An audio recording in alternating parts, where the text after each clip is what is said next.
And to that piece of lieutenant that's always on his podcast, bash us, yeah.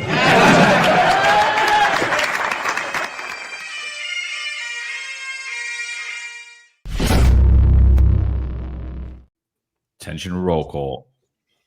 That's right. Good morning, everybody. 8:05 live Eastern time. And of course, it's not 5:05, 4:05 in the 49th state of Alaska. Good morning, everyone. It's Monday morning. We got a great topic for you. I think this one is quite interesting. Did Zohran Mamdani lie on his college application when it comes to racial and ethnic questionnaires? I think this topic, we're getting a lot of shit for it. I think this is a great opportunity to explain it. You're laughing, right? Because it's so true. John, what are your thoughts on these questionnaires and Zohran Mamdani and marginalized communities when it comes to this questionnaire or these questionnaires, especially college applications? What are your thoughts? Yeah, I think, when I look at it, I'm just shocked by the people that are engaging in it. Listen, I think it's wrong. I think the bigger thing on the college application is that he said that he was actually even an American when he wasn't naturalized until 2018. His college application happens in 2008 or 2009. And he checks off the box that he's an African American. And the Post and all these right-wing social media influencers are engaging in what I call identity politics or race-based politics, something that I thought that they were against. But obviously they're for it, because I hear how Zohran Mamdani, who was born in Uganda, which is a country located in Africa. Africa is comprised of about 3,000 different ethnicities, 64 different countries. I'm a little shocked that most Americans think that you're only African American if you have black skin, and I'm totally don't know what the hell they're talking about. I'm like, that is a falsehood. That is low information. That is poor education. That is poor thinking. And while I think it's wrong that he said he was American. And by the way, all the stuff that's coming out about him is horrific. I don't support the guy at all. I would never vote for him. I would never vote for Andrew Cuomo. I would never vote for Eric Adams. He's definitely on the bottom of the pile of them, but I still don't vote for any of them, so it doesn't matter to me. But when I look at attacking him based on that, I'm like, you're showing me everything that's wrong with this country, and the people that sat there and said they were against DEI are engaging in this, and they're gaslighting the black community, and they're again using them as pawns without and honestly, in my opinion, the information's inaccurate, because in fact, now that he's a naturalized citizen, not when he was checking his college application, but now in 2018, he in fact is an African American, people. Yeah, good morning, everyone. Good morning, chat. Hope everyone had a great weekend, and happy 4th of July. Man, is it starting to get muggy in New York already, or what? Yeah. So my initial thoughts are that I don't think we should be really surprised that Zohran did that. I mean, he is a rich kid pretending to be a hipster, but he's really like a trust fund kid. He's a latte socialist who's criticizing the wealthy when he is wealthy. So it shouldn't be a surprise to us, but it also shouldn't be a surprise that and first of all, I think that these categories are kind of stupid, but I don't think we should be surprised that he tried to game a system created by leftists in academia to begin with. It's by leftists and socialists in academia. Doesn't really surprise me at all, But I think we're gonna have a good discussion, and I think a lot of people may not necessarily like what we're going to say. They might get hurt feelings from it, but it's the truth. And one of the questions we need to ask here is the right becoming the left now with their with some of their politics? Because it doesn't seem like this is the takes we're seeing online doesn't seem to be coming from a principled position. So what I think is interesting about this is the lens that is on this college application. So rhetorically speaking, let's pretend if Mamdani would have filled out that application, and if he would have filled it out as being from Asia or Europe, and he was white, would anyone care about this application? Even though that would be a lie, would anyone care? And that's what this comes down to, right? Because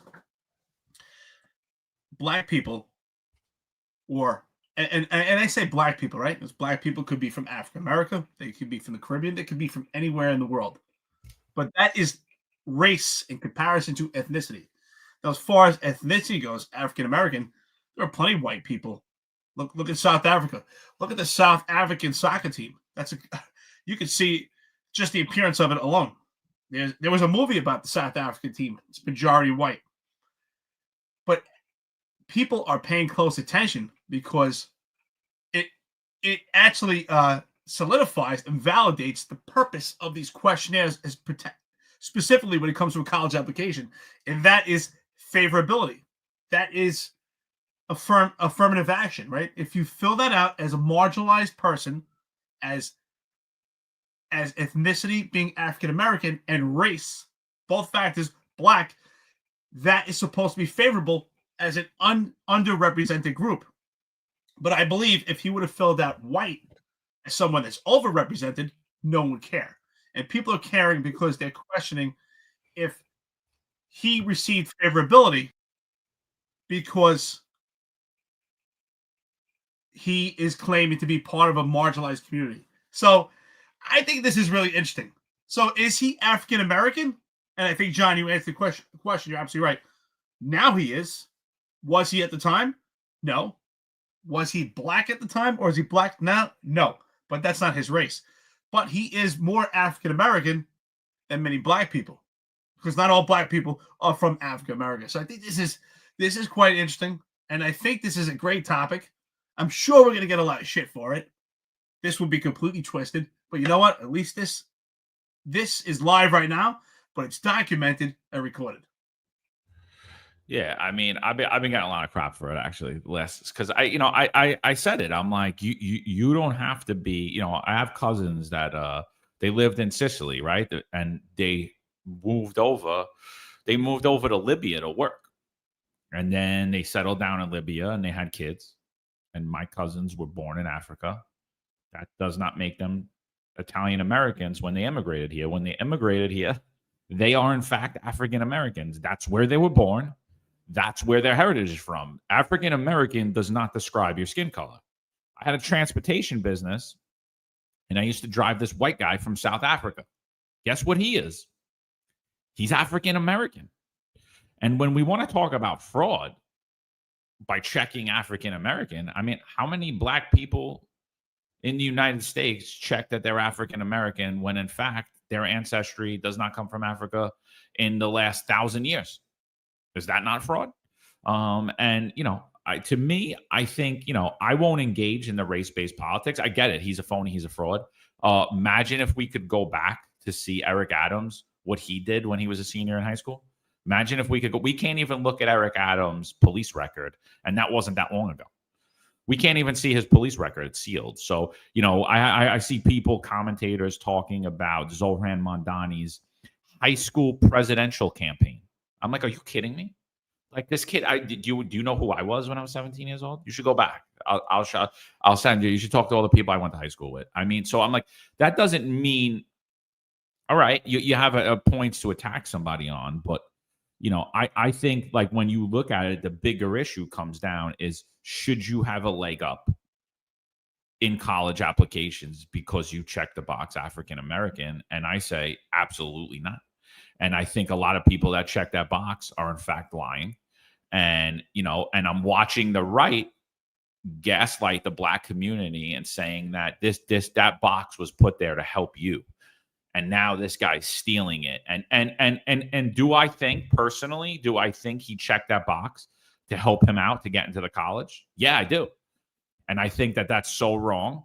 And I think that's discriminatory, and I think it violates equal opportunity law, because I don't think that any box you check should push you ahead of anybody, regardless of what it is. And yeah, someone said in here, John, do you check white on boxes? I don't. Does that make me a fraud and a liar? I'm not. I don't consider myself to be white. I don't. I'm sorry. I don't know what is representative in white. I don't know most of the boxes that are checked there. We talk about ethnicities. When you look inside of African American, the amount of ethnicities that you could possibly be it's almost limitless. So it's insane. Or any other region of the country or any other region of the world. So I'm like, I don't engage in race-based politics. I think that when we want to talk about if Zohran Mamdani is a fraud, we should talk about actual things that make him a fraud. Like he said, he wants to seize the means of production. Like he wants to rip down the Columbus statues. We should talk about all those things that, by the way, the other two lefties also engage them. So I think we should have those conversations. Yeah. I think I said before that I think those boxes are kind of stupid, because me, I'm from the Caribbean. So where's my box that says Caribbean on there? I've never been to Africa. I don't know anything about Africa. If I go to Africa, they'll be like, "What are you doing here? You're from America. You're from the West." So these boxes are kind of stupid. So I don't understand the outrage about it to begin with, because if you have people who are born in America, whose family have been in America for generations, okay, and who openly talk about Black folks having been a part of the establishing America from generations, and yet they're outraged because Zohan checked the box that says African American. Well, which one is it? Which one is it? You've been there for generations. Your family doesn't know anything about Africa. If you go over to Africa again, they're gonna tell you, "What are you doing here? You're not African." Okay.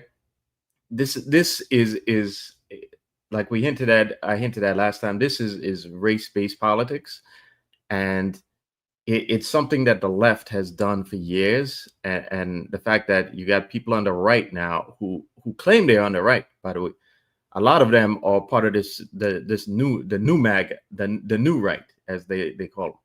And I question whether they are in fact conservative, or actually, are right, because because some of these talking points are the same identity-based talking points that have been used by the left for generations, and here it is, we're seeing it being adopted by the right. And I just don't understand it, and I think it's kind of dumb, So that's how I'm feeling about this. And I think the other thing to think about here is that Zohan has he's a lot more closer to Africa than a lot of the people who are outraged about this. Again, like I said, your family's been there for generations. Zohan was actually born in Africa. So I hate to break it to you, but if you want to, he's a lot more African than a lot of the people outraged about him using African American. So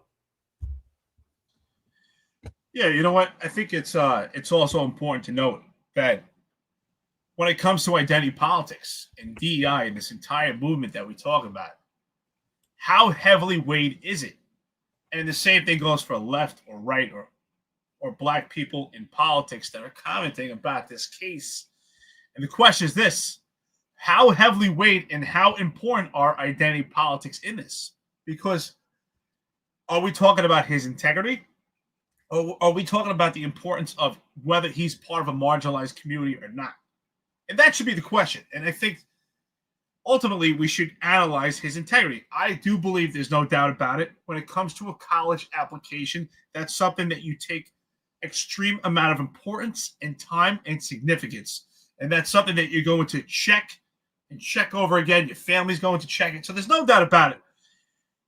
We don't even have to assume. He was highly aware of what he was checking for its benefits and its amenities, right? Because There's no doubt about it. It's federal reporting requirements that questionnaire gets reported to determine the ethnicity and the makeup of a college, also for affirmative action, and to ensure that underrepresented communities are getting proper representation in college. So there's no doubt about it. DEI is heavily weighed. So they can't have it both ways.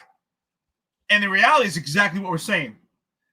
If we're just going by DEI, we're not talking about integrity, he far more represents, excuse me, African-American community than other blacks, than blacks that are from the Caribbean or other parts of the world. And I think it's important to note exactly what John said earlier, that it's not a one-size-fits-all Africa. It's not just black people. There are white people. There are different ethnicities. There are different languages. I mean, look at Mozambique. That's a country in Africa, and their primary language is Portuguese. And Portuguese is from a Latin descent. So it's so many different type of ethnicities and racial makeups in Africa. So I think it's very ignorant, unfortunately, for not all black people, but for some black people that are in opposition, find this polarizing. I think it's ignorant to say that African Americans are all black. That is not true. That is not true at all. There are numerous ethnicities from Africa. And ultimately, that's what we have to decide. What is the importance here? Is it his integrity? Is it questionable whether he knew he was getting a benefit or not? So yes, the answer is yes. And did he have the right to do it? I mean, because Marlon, you made a great point.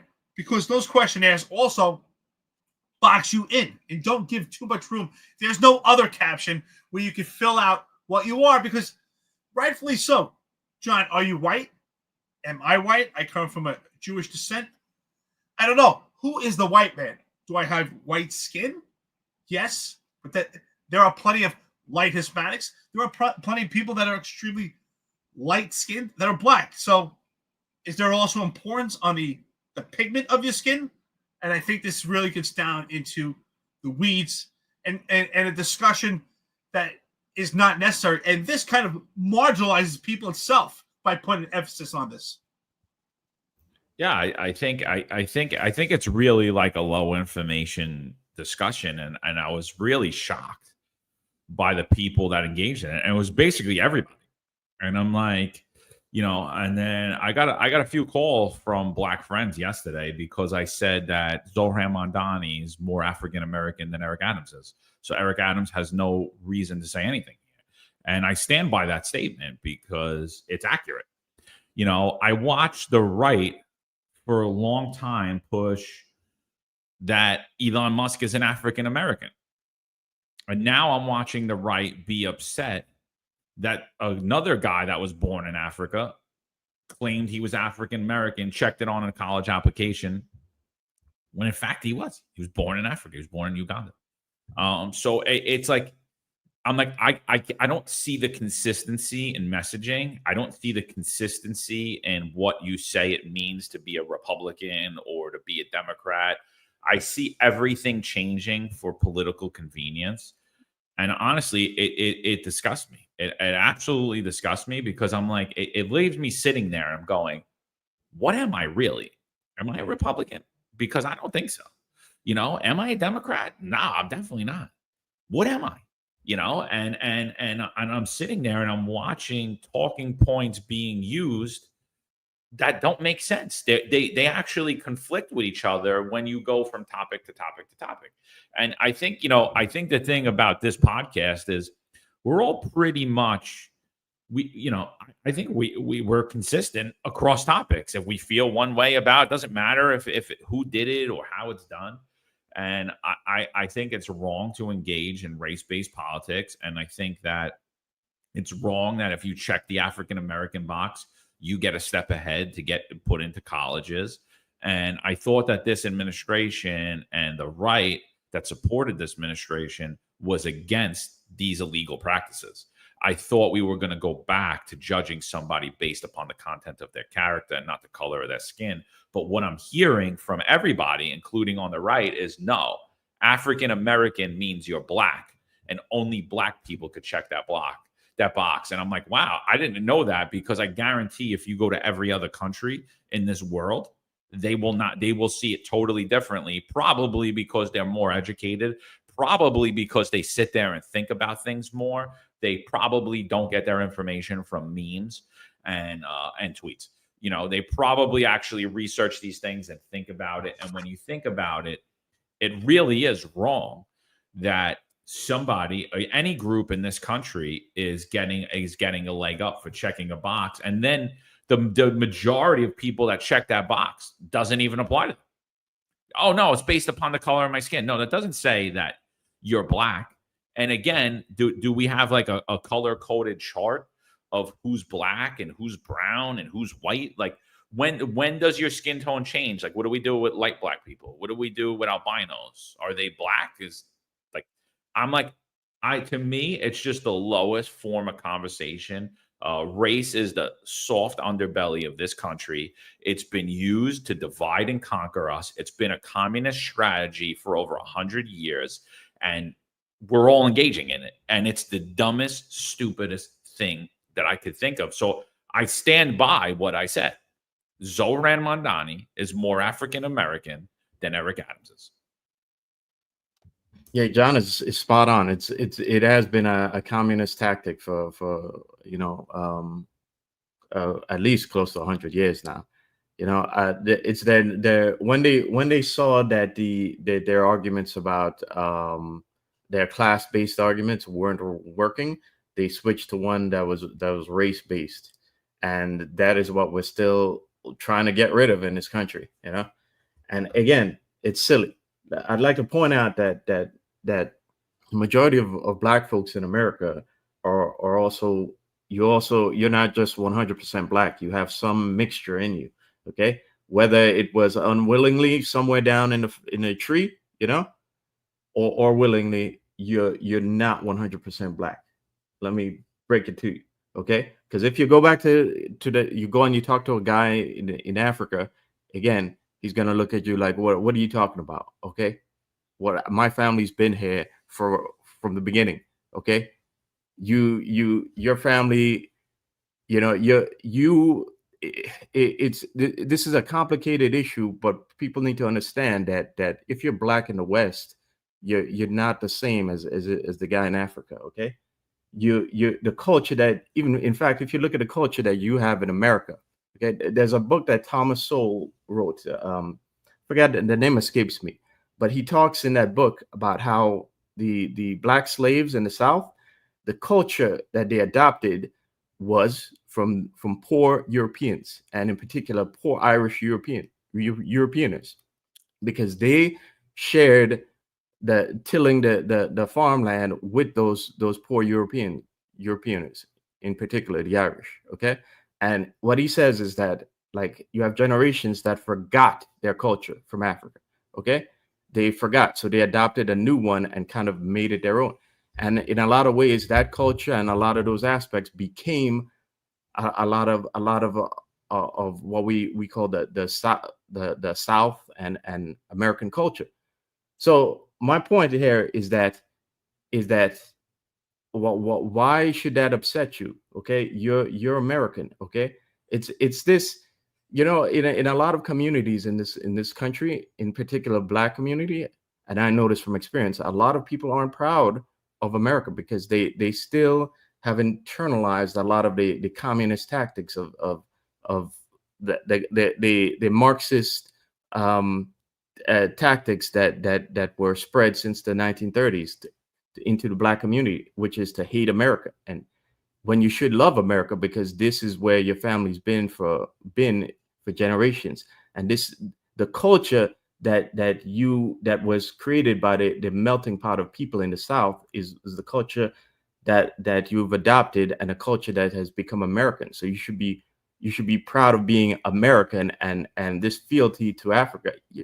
This fealty to Africa is great, but you're not African. Okay, so being upset at this is kind of silly to me. Okay, the other thing is that this is divide and conquer. Okay, and it's one of those things that's holding America back from being, if we're all fighting against each other about like silliness, then it prevents America from going forward and competing on the larger scale with a place like China. China they're not engaging in any of this kind of stuff. I've talked about this before. They're advancing their society and building infrastructure and a lot of the things that Trump himself has said he wants to do in this country. So things like this just hurt us and hold us back. And the fact that the right is even pushing it now is kind of crazy, because Trump, again, says he wants us to compete on the larger scale with China. So it's absurd that you have this going on right now. So Marlon, I think that you brought up something interesting, right? You mentioned culture, and I think that's where it's important to hone in on this subject, right? I think that's where the argument is not accurate. So the argument that we hear is that he's not black, which means he should not be checking off African American. And as we said before, Africa is not a one size fits all. There's so many different cultures there, different languages. People speak Portuguese, different languages. Not everyone there is black, but I think it's important to understand that. And technically, I'm glad I'm not in an audience. I probably get things thrown at me right now, but technically, is anyone African American at this point? So I'm not trying to insult anybody, but the reason why I say that at this point is culturally, it was designed to be viewed as the roots of African American was anyone that had any nexus or connections to slavery and the civil rights legacy. So at this point, with so many years past, do we know the connections anymore? Which is why it comes up about reparations. Who should receive reparations at this point, and who should pay for it? Because anyone living at this point right now, have they been ultimately affected by slavery? So many generations have passed, and who should pay? Because is anyone living right now that has connections to who caused generational problems with the black community because of slavery? And so the question is, did Mamdani, when claiming African American, was he affected by the civil rights legacy? So do I believe that he's African American at that point? Not necessarily, because what is an African American? Because to my understanding, an African American was someone who's black who grew up in America, but their roots come from Africa. And the reason why we call, excuse me when I'm saying this, so people understand, the reason why we refer to Americans that are born here as African Americans, because they were forced here by slavery and had no choice. So it goes back to the roots and the culture of it. So unfortunately, I think the argument that is misrepresented here is based on the color of his skin and not getting back down to the roots of this. And that's who has the right to say African American. And ultimately, what I believe it is based on the culture and the roots of it is who has ties to slavery and civil rights legacy. So Tabitha Foster says this podcast needs to have a real foundational Black American on the podcast to speak on behalf of foundational Black Americans, and not this guy who is of immigrant descent. So let's just clear up something right here. We're giving our opinions, and no one on this podcast speaks for anyone. Tabitha, you're welcome to come on the stage right now if you'd like, and you could consider yourself a foundational Black American, but you will not be speaking for foundational Black Americans. You will be speaking your opinion for Tabitha Foster, because as I said, and we've stated on this podcast numerous times, we don't speak for anybody. We speak for ourselves. We're all individuals. We all have our own views, and we don't group identify and group place people in. So I don't sit there and I talk for all Italian Americans. I don't. I absolutely don't. And again, I think it's a communist divide and conquer strategy. I think that Zohran's intentions were to help him get into college, and that's why he checked the box. Yeah, possibly. But on the same token, if Marlon would have went there and checked that box, African American, no one would have had an issue with it. Right? No one would have had an issue with it. You just said he's not African American. You just said he's of immigrant descent. He's not a foundational Black. But if Marlon would have checked that box, nobody would have said anything. And to me, it's wrong. I think the whole thing is this: the way that we run data in this country is wrong. We do it as a divide and conquer strategy. That's why I forget who it was that I was going back and forth with. Can't remember the name, but a former lieutenant, retired lieutenant on it. And we were talking about what the hell is a white Hispanic and a black Hispanic? Why is there only one white and then there's black/African American? So only in America, when you check African America, that means you have dark skin. And you know what's funny is, like, over the winter, I was trying to change my profile photo. So I was like, I'm just going to make a cartoon of the photo I have. I couldn't do it. Every time I dropped it in AI, the person was black. It was clearly of African American descent. It was someone with black features. It looked, it resembled me, but it was totally a black guy. And I was like, wow, this is pretty wild. I was like, and then I'm like, you could easily sit there and claim anything you like. So then what is anything? I could identify as a woman, but I can't identify as an ethnicity. I'm like, you're losing me, dude. You're like, the left lost me a long time ago. And now the inconsistency in the right, they also lost me. It's like, oh, wait, so you support DEI, you support affirmative action, you support all the things that you said you didn't. And QCB says, here, you guys should have Edwin Raymond on to explain why Zohran is an African-American. Again, I don't think anyone could really explain that. Then you're telling me that Elon Musk is also not an African-American. And that is just factually not true, right? Because we saw the right push that over and over again, that he's an African-American, because he is. Because he lived in Africa. He was born in Africa and he immigrated to America. What box does he check? What are you talking about? It's wrong. I'm like, I'm lost on that point. I'm so lost on it. I mean, I'll be willing to debate anyone. Anyone's welcome to come on the podcast. Right now, you're not, again, you could claim to be speaking for whoever you like, but you're literally going to be speaking for yourself as an individual. Yeah. By the way, I'd like to point out that North Africa exists, okay? And there are Berbers in North Africa. And by the way, genetically, the Berbers are white, okay? Dude, my whole thing, like, European is. Most of my family would work in Africa from Sicily because there was more employment there. And guess what? A lot of them stayed in Africa, and they have generations in Africa. It's like, it's crazy, dude. It's crazy to sit there and so they're not African American. No, they're white. Yeah. Go to Morocco or Libya or Egypt and tell them they're not African American, right? You guys want to go do that? And the thing is, Tabitha, you're saying that you're foundational Black American. Okay, so why do you care about Zohran putting down African American on there? Who cares? You're foundational Black American. Who cares? Who cares what Zohran puts that? If he puts African America down on that box, who cares? Which one is it? Are you foundational Black American, or are you African American? It's again, it goes back to what I said. It's like a lot of Black Americans. You need to be proud of being American. Okay, you should be proud of being American. If my family was in America for generations, I'd be saying I'm American. Okay, I am American. Well, let's put that out there. Okay, I've been here for like decades now. Okay, but a point I'm trying to say is your family's been here for generations. Okay, generations. You should be proud of that. Okay, instead, you should have more fealty to America than Africa at this point.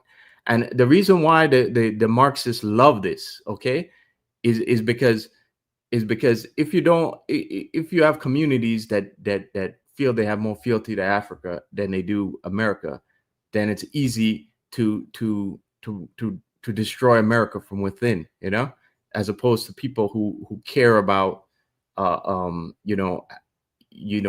really have a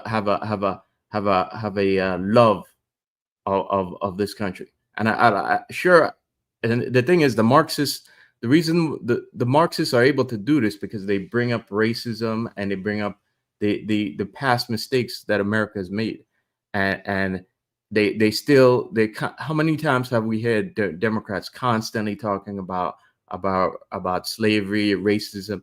They bring it to kind of to help them push this divide and conquer narrative to you, and to make you not love this country, okay? When you should, because again, your family's been there for generation, and your family has helped develop what we know of as America, as a culture and as a place, okay? So that's what I'm saying by the whole having more fealty to Africa than America, okay? Yeah, I mean, these are great points. You go back and you look at history, right? The Marine Corps hymn was based on the battle that the Marines fought in Africa with the Barbary pirates. The Barbary pirates came from the coast of Africa, exactly where you talk about, Marlon, in northern Africa, countries like Libya, Morocco, Algeria, Tunisia. And in those, predominantly in Libya and Morocco, in those areas, they weren't black or white. They were Arab. They were Barbary pirates. The shores of Tripoli. The Marines fought a battle there. And that's interesting what you talk about, Marlon, because that is so true. When we talk about these identity politics and we're talking about this divide and conquer, it's interesting, right? Because, and I say this all the time, right? Everything's tribal. If you live in America and you identify as Italian American or Irish American or African American, if you go to another country or you go to that country particularly, you're not going to say that. You're just going to say you're American, because you're not going to be viewed as being part of that country or even being a native from it or having some type of connection to it. And it's always that case. Even, if you have 5 kids from different boroughs, you have 1 kid from Staten Island or Brooklyn, Manhattan, Queens, the Bronx, they're all going to be tribal and say, well, I'm from Staten Island, I'm from Brooklyn, vice versa. But if all those 5 kids were to travel to another state, they would say, we're all from New York City. And then if those kids link up with some kids in Florida and they go to Italy together, they're now all Americans. And that's what we're trying to say. But I think, honestly, I'm really disappointed by this, on how heavily weighed this particular argument or conversation is really about pigment and about skin color. And we talk about discrimination. This conversation is discriminatory in itself, because it's not based on, is he African American, because of cultural roots and the cultural roots to civil rights legacy or cultural roots to slavery. What we're talking about is actually, where is he from? And, I think we should say, is he lying or not, John? Because there's no exact term whether someone should claim African American, right? He was born and raised in Uganda, and he lived in America at the time. So what do you have to actually have your citizenship or your naturalization papers to say you're African American? He's living in America. That's where his heart was. I mean, there's nothing on those boxes. It's really a questionnaire that there's nothing that you have to swear in. So was he lying? Well, here's the point. Did he fill it out for benefit and for amenity? Sure. There's no doubt about it, right? Because we all want to get a benefit if we can. And when you fill out that college application, if you're filling it out as part of an underrepresented group, that's supposed to give you a leg up, to be part of that racial dynamic, that ethnic makeup that gives you a benefit. But this whole conversation has come down to pigment. And how do we prove it? Because exactly what we're saying. If Marlon would have checked off black, there wouldn't even be a conversation. No one would probe it, and no one would look into it. And that's where I see the problem with this. It's completely based on skin color, and it's sad.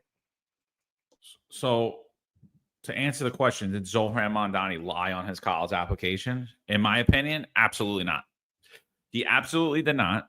The whole conversation, this whole tweet, everything that's been propagated in the news is to distract that the most corrupt mayor in New York City history, who's in fourth place, is now going to save you, or is now being painted as the savior of New York City who's going to save you from socialism. So this whole thing was a huge waste of time, like all of the reporting and everything else. But I got to give kudos to Eric Adams' campaign team.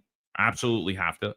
I think that I've noted how brilliant Zohran Mamdani's campaign was because of his use of social media, because he was able to awaken the young voters. And I thought that was great.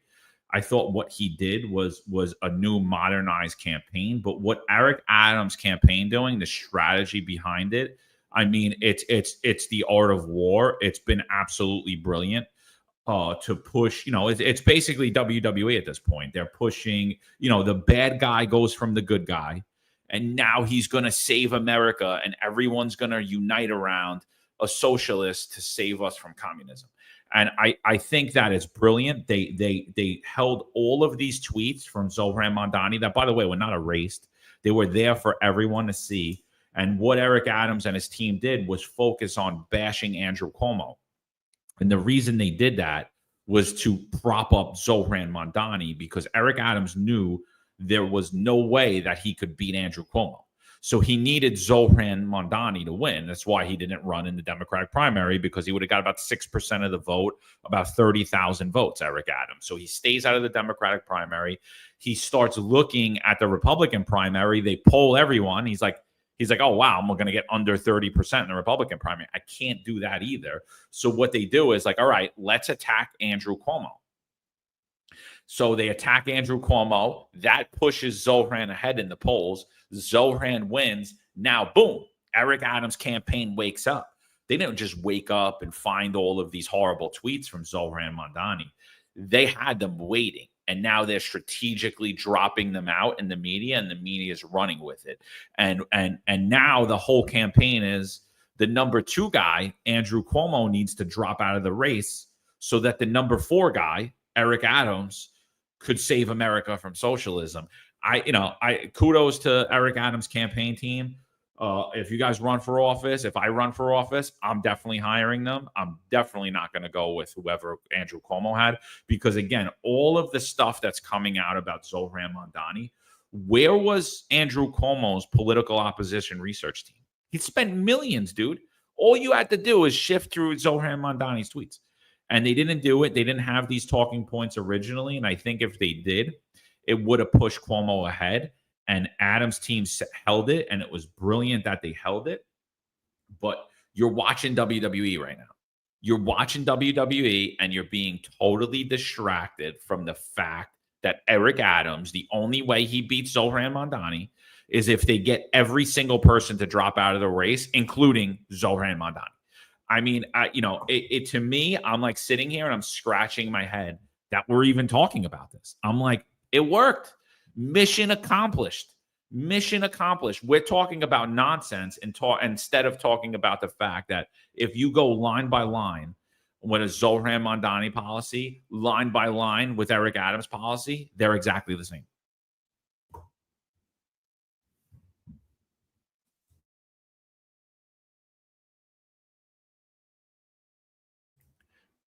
How about turning your mic on? Thanks for everything that you said. Marlon gets to say it twice. Yeah, I'm gonna have to say it twice, huh? Yeah. In the chat, TC is saying that I'm basically buck dancing. Yeah, I'd like to point out, TC, that if you took the shot, you buck danced. Okay, they told you to get the shot, and you took it. You took it, and you were dancing, and some of you took the money. You took your free French fries. You took it all, and that was no problem for you, right? That wasn't buck dancing at all. But I'm buck dancing. Okay, I said no. I told them to F off. Okay, that I'm not taking it, but I'm buck dancing. Okay, and the other thing is this argument, this talking point which helps Eric Adams, right, and the Democrats, really. This talking point, establishment Democrats, this talking point is being used to manipulate you, and it's being used by elite white progressives who are masquerading as MAGA conservatives. Okay, so if you're falling into this trap, you're the one who's buck dancing. Okay, not me. Okay, so you need to some of you need to really analyze the situation and stop being manipulated by these people. They have been doing it to the black community in America since the 1930s. Okay, and it's all Marxist talking points. You need to wake up. You need to be proud of your community. You need to be proud of being American. Okay, you're American. Okay, like I said before, if you go to Africa, the Africans are gonna look at you like, what the hell are you talking about? What are you doing here? Okay, go back to America. Okay, because there's a lot of stuff that happens in the communities in America that Africans, when they come here, they're like, what is this nonsense? You know, what you know, what they come here and they look at you like what do you got? Why are you guys getting lost in this stuff when you should be, you should be prospering, whereas you look at the black communities in America and they're all like, they're all in terrible shape. They should be a lot better than they are, So again, the fact that Zohran is using it, again, I want to point out before this goes on that we're not supporting Zohran in any of this. Okay, that's not what we're talking about. So don't try to characterize us as defenders of Zohran, because we're not. We're sticking to the argument that the right is using racial talking points that the left have used for a long time, and divide and conquer talking points. Okay, so I think I lost my train of thought for a second. Yeah, but I like TC's making, he's not racist at all, but he wants to know if you have a white wife, Marlon, because it matters, right? That matters, right? Because you're not really black, Marlon, even though if you would have checked the African American box, people like TC wouldn't have had an issue. They only have an issue with someone that was born in Africa checking the African American box. Dude, chill out with, do you have a white wife? None of your business what anybody color or anybody's wife is. That's what that is. Absolutely disgraceful. But you're not a racist, though, right? Yeah. It's unbelievable. But you see what this comes down to, right, John? It comes down to what I said before in our go around, that this is about identifying with the color of skin. This is just this conversation alone, not this conversation that we're having, the conversation that has been surrounded around Mamdani's application as far as being African-American is not about the cultural roots. It's about skin color. And I think it's discriminatory in itself for black people to be concerned about whether he's African-American or not, based on not cultural roots, but based on skin. Because now you're the same claim that you're making, talking about a marginalized community, that an underrepresented community, and that's why there's amenities on a college application or possible benefit because it's federal reporting requirements. You're not discriminating against yourself, because we're playing this race game based on skin, and we see it's coming out right now. Some people, I don't even think they realize. Listen, the chat is so important. This engagement is so important to this network. That is what makes it so unique. You're a part of it.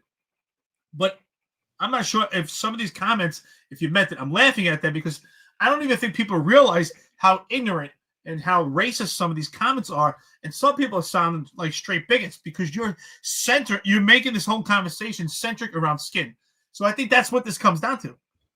Exactly. Look at Clutch Films. Look at this. Because this N is Muslim. That's why. So if you're Muslim in Africa, then you can't say you're African American. Is that what you're saying? Because that's exactly what he's saying. That's a bigoted statement. Absolutely ridiculous. That's what I'm saying. That's exactly what he's saying. And this is where the ignorance comes down to, is that the ignorance of some people in this conversation, what they're saying is that they don't understand that there's different languages spoken in Africa. They don't really understand the culture of Africa as a continent, of so many different countries, so many valuable resources and knowledge and smart people have come out of Africa, and just amazing things have come out of Africa. But it's not just about skin color. And now we're boxing and saying, well, it's only black people that are marginalized from Africa America. And again, it's just as I said, talking about the Marines. The Marines were fighting with the Barbary pirates, and the Barbary pirates weren't black or white; they were Arabs. So, but apparently, Arabs are not African American because we're only talking about black. And it's funny how Marlon's receiving opposition because what Marlon's saying is right. We're giving a fair assessment. So I think the reality is because this is favorable to some, is they want us to lie, and that's on this. That's why this is New York's Finest Retired Unfiltered. Is that we're going to give you an honest assessment.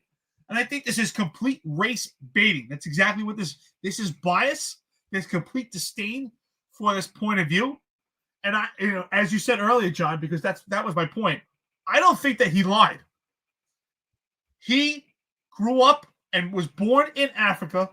He's not black, and he lived in America at the time. Why can't he say he's an African American? Do you have to actually have that citizenship? I served with Marines in Iraq, and they did not have citizenship. They fought so hard to get citizenship after we got back from war. When we got back from Iraq, they still had to fight to get citizenship. Honestly, it's really touching thinking about it. Were they not Americans? So the men and women that I went overseas and fought with in Iraq that were black, that were still fighting for citizenship or Hispanic, are they not Americans? Do they have a right to put on an application African American? If they were from Libya or somewhere and they fought for this country, do they not have a right to put African American? And I think we're seeing complete bigotry in this conversation, and people don't understand it. Yeah, it's just a low information conversation. It just shows the education of of honestly the American education system, because TC understands the science, and that's why he took the shot. Got it, TC. You follow the science. We don't. We get it. You're more educated than us. Definitely more educated than me. I'll tell you that. So kudos to you, my friend. Yeah. And then M. Marlon says, did you guys hear the news that any city worker who was fired will get back pay because the court said it was wrong to have a mandate? So what the court said was it's not wrong to have a mandate. What the court said almost 3 years ago now was that the enforcement of the mandate was arbitrary and capricious. Like me sitting there and saying, oh, Eric's religious, but John's not. Marlon has a medical exemption because I like Marlon's doctor, but I don't like Eric's. What they said is it's arbitrary and capricious, and it was illegal, and it violated everybody's constitutional rights and religious freedom rights and the enforcement of it. That was over 3 years ago. That post goes around every 6 months, and people get millions and millions of views on it and get clicks on it. And it's completely wrong that Eric Adams continues to fight to keep people like Marlon Bethel out of work without back pay, even though a judge ordered him reinstated almost 3 years ago. And what this conversation's doing is detracting from that. And, we're going to definitely talk about some NYPD news. But before we do, I think we need to stay national, because here's another topic that I've been laughing about all weekend. I'm cracking up all weekend. Here's a Brianna Morello. I would say conservative social media person, journalist. It's supposedly independent journalist. And so this I was on a space with former Congressman George Santos the other night, and they were talking about Elon Musk's America Party, right? Him creating a third party in America, right? So this is what Brianna says. She says, I agree with Elon Musk when it comes to government funding, but I don't think you can burn down the country because you don't get your way. Creating another party and splitting the Republican vote will do just that. There's no other way to fix. There's other ways to fix these issues, right? And the reason I'm pointing this out is because when I'm like, she is just a microcosm of the entire right. Because in another breath, she says, anyone pushing Curtis Lewa for New York City mayor doesn't understand New York City politics. By the way, Brianna is from like upstate New York, lived in Florida, now lives in Texas. She clearly doesn't understand New York City politics because she's pushing the fourth place candidate, right? She said, Sliwa isn't taken seriously by the New Yorkers, by any New Yorker. Complete not true at all. Not true at all. Curtis Sliwa is revered by New Yorkers, especially people who were born and raised in New York. He won his primary because there's no Republican Party in New York City. Shocker to me, because there is a Republican Party. They might be horrible at it. Sliwa didn't realize we're in 2025. Push Sliwa out. Let Eric Adams lead as an independent. Only way you stand a chance of beating the commie. So in one breath, the right is telling you, and by the way, I agree with it, this sentiment. I agree with a third party will split votes 100%. And more than likely, it will split votes away from the Republican Party and take away their votes and help Democrats to win elections. I agree with that analysis. I think that doing that. But here you are pushing against having a third party because it'll cause Republicans to lose elections and have third party candidates either get in or help Democrats win elections. And in the next breath, you're saying, hey, let's push this third party candidate and cause a Republican to lose an election and help a Democrat win an election. So I don't know what the hell anyone's talking about today. Like the right completely lost me. How are you for one? And how are you for both of these things? How could it be true that you believe that both of these same things are true in the same weekend? It's not even like it was 2 hours apart. It's the same weekend. Yeah. That this party thing that Elon Musk is starting, I 100% believe it's going to split the vote, and I think it's going to split the Republican vote or the conservative vote, and I think the issue is going to be that more Americans are, like we talked about a couple of weeks ago, about the summer of MAGA discontent, and what I think is as more discontent builds, because Trump, a lot of the things Trump wants to do isn't going to happen overnight, So in a lot of ways, the globalism, and we're seeing certainly now a lot of the things that we thought would be over are still continuing, So as more Americans get upset, I think you'll have more the chance of a more ground-based efforts to kind of shift MAGA again, just as MAGA started from the ground up and it kind of shifted Republican, right? I think that Elon Musk's whole new party is him trying to kind of hijack that, and I think they see it coming that as we get closer to the midterms, people are going to be more upset with Trump's policy, and this is a way of kind of squashing that before it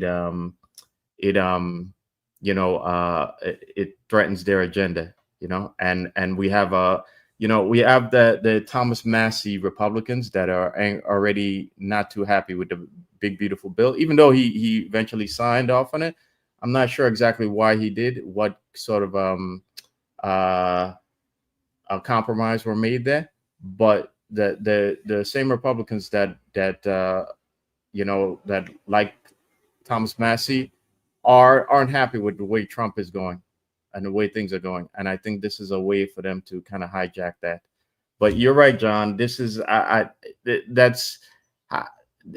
it's kind of unbelievable that these people are saying two different things at the same time right now, and it's like there's no the cognitive dissonance going on now is completely unbelievable, and there's just so much of it.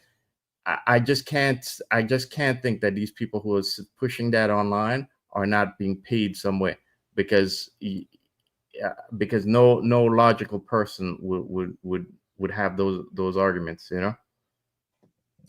Oh, you're right. It's come down to the point where, during 2020, during the summer of love, we were saying, well, Democrats just so crazy, right? Anything in opposition, Democrats are up in arms. But we're seeing the same thing for the Republicans right now also. It's come to the point where you couldn't speak out against the Democrats, and you can't speak out against the Republicans. You can't speak out against anyone. Now, I understand if the conversation in the argument with the creation and the initiative of this party is that there's elites behind it that can be completely influential because of their wealth. I understand that conversation. Now, as far as splitting the votes, so what? So be it. Because maybe there are people that have some Democratic and some Republican views and find themselves somewhere down the center. Because what I see so far, a lot of the conversation with this new party is about the budget. But even with that being said, I've been saying this for a long time. It goes back to it. That in this country, that these elections are not necessarily as democratic as we like them to believe, because wealthy interest groups, wealthy individuals have a lot of influence on votes because of the money they put behind it. So it doesn't really make a difference. I think you're right, John, and when we talk about these Republicans, they're saying the same, two different things in the same sentence in one breath. And that's what this comes down to. Is there's no party anymore that just has complete integrity and morality where you can stand behind it and just completely trust it. That's why I think on this podcast, I think we're just completely right down the center. And what we're saying is what makes sense. And that's what this should come down to. What makes sense and what's fair and what's good for America. And if what's good for America is a third party or a fourth party or another party or independence, does it really matter? It should be about what the issues are. If you're a Democrat and there's a Republican with issues that make sense, well, that should be a vote. And that's what this comes down to. Are we so loyal to a party, or are we loyal to the issues? And that's really what I think about this. If your argument is about the influence that this party can have because of the money behind it, I can understand it. But that doesn't make any difference when it comes down to the money that's put behind these Democrats, the money that's put behind these Republicans. And ultimately, it doesn't really make a difference. And that's what I think. Yeah, I mean, it's just laughable to me to watch. It's laughable to me. And then when you look at the big beautiful bill, right? It's way too big, and it's not so beautiful. And it's actually Elon Musk is 100% right about the bill goes directly against everything that MAGA claimed. One of the big things for me was I'm against these windmills across New York and across New Jersey that will not only take away from the aesthetics of the beautiful New Jersey and New York shorelines, because we'll have these big windmills that do not too much great, they really don't produce that much energy. These governors and mayors are pushing this without putting mitigation plans in place. They don't have replacement plans in place. These windmills only last 20 years, while at the same time, they're building more nuclear power plants because obviously the windmills won't produce enough energy. So why are we littering our shores that are dangerous for the marine life and the birds? Why would we danger and pollute our oceans and destroy all the aesthetics of our shores for something that doesn't give us that much energy, something that doesn't last, when we have the power that they're really pushing, which is nuclear? And that is where they're going to keep building. And Donald Trump said he was going to stop all these windmill projects, but they were inside of the big, beautiful bill. And it's like, it really is like when you look at it, I like Thomas Massey. I do. I like Massey a lot because he made a great point. He's been saying something I've been saying for years. Why are these bills thousands of pages? You should be voting on one thing and one thing only. I don't care that it's hard. That's your damn job. That's what you get. You don't do too much when you're in Congress. That's your job. That is your job. You get a one-page bill. Yeah, we want to pass this, and this is what it does, and you vote on it. It's not hard. I can put it together for you people. It'll take me about 20 minutes. Absolutely ridiculous. That bill should have been broken down into the thousands of items that were in that bill, and you should have voted on 1,000 different bills instead of one bill. And then we could see who supports what and who doesn't support what, right? Because when I'm voting on a big, beautiful bill, I could be against 50 things in there, but there's one good Republican talking point in there. And it's like, well, if he votes against that, he's against this. And it's like, no, I support that. I'm against the 50 other things in the bill. And the same is true for the Democrats, right? There's 50 terrible things that the Democrats don't agree with, but there's one good thing that they agree with. And any Democrat steps out of line, they'll say he's against, look what he's against. And it's like, no, I'm not against that. I'm against the 50 other things. And that's the problem with the way we do bills in this country, and the low information that we're seeing now. I can't believe it. I was on the space and I had to call Santos out. I was like, I didn't even give my opinion on that. I don't think it's a good thing to start a third party. I think that the Republican Party needs to be cleaned up. And I think how you do it is you take them out from defeat and you start up and you volunteer and you get involved in your GOP. And then if that's a problem, you take them from the inside.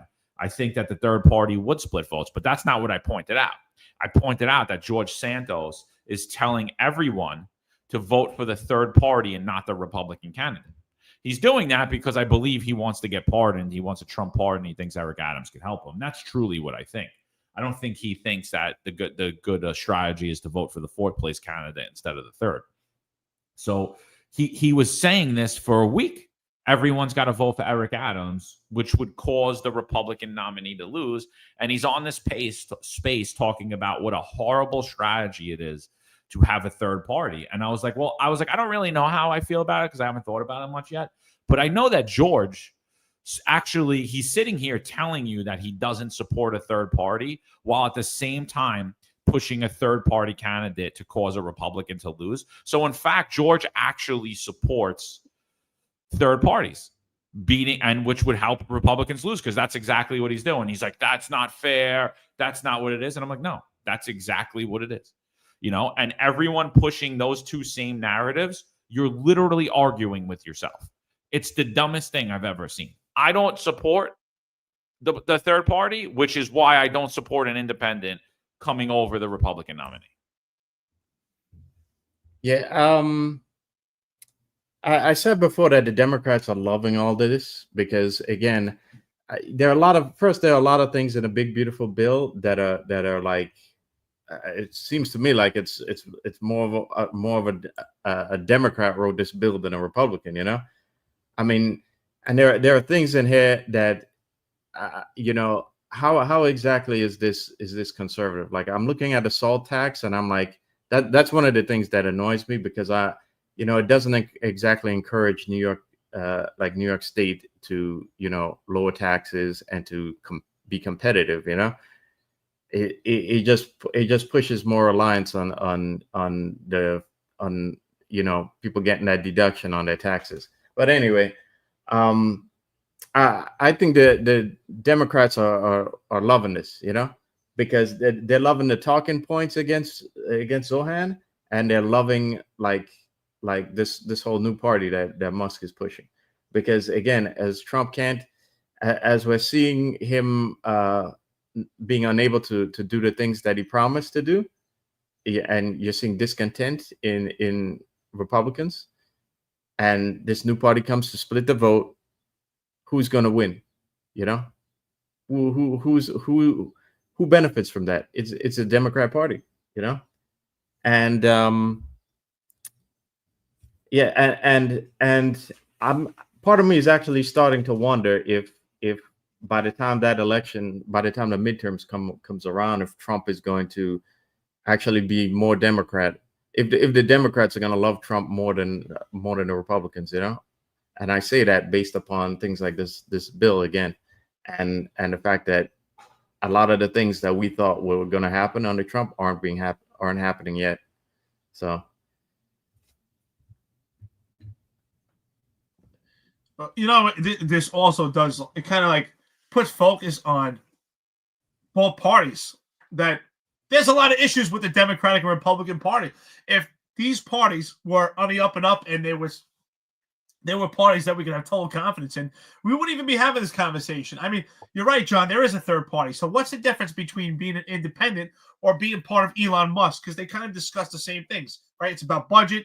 It's about using AI. It's about a lot of other avenues when it comes to independence. So what's the difference whether it's independent or it's the American Party? And you're right. When we talk about it on the local level, why is it okay for Eric Adams to now be part of the third party, which is independent? If we change that name in New York City as instead of the independent party as the American Party or the New York City Party, would people see opposition to it? It's ultimately the same thing. If we have 3 parties or 4 parties or 5 parties, once we get past this divide of the two major parties, Democratic and Republican, does it really make a difference? And that's why I was saying earlier, does it make a difference? It comes down to what I've been saying. It's who has the influence based on the wealth of these individuals and the interests of these organizations to get behind these different parties. So maybe if we have a better Democrat Party and a better Republican Party, that these conversations wouldn't even be had. So why is it good for one? If you're saying that there shouldn't, and this is my argument. I'm not completely set yet on how I feel about it, but I think I'm kind of leaning to like really who cares, because we have an independent party which is kind of a one size fits all for everyone to get lumped in. Why is it okay for a Democrat who's up for re-election to now switch to the independent party? I mean, should you even be allowed to do that? I mean, when you're running for re-election? So what would be the difference, as I said earlier, if that independent party was called the American Party? I just don't understand this. I get it. If you're talking about the wealth behind these parties, I can understand it. But it's the same thing, the wealth behind these Republican parties, behind the Democrat parties. I mean, how is it that some of these politicians that we see, they make $150,000 to $200,000 a year, and their net worth is $9-10 million? It's the same thing.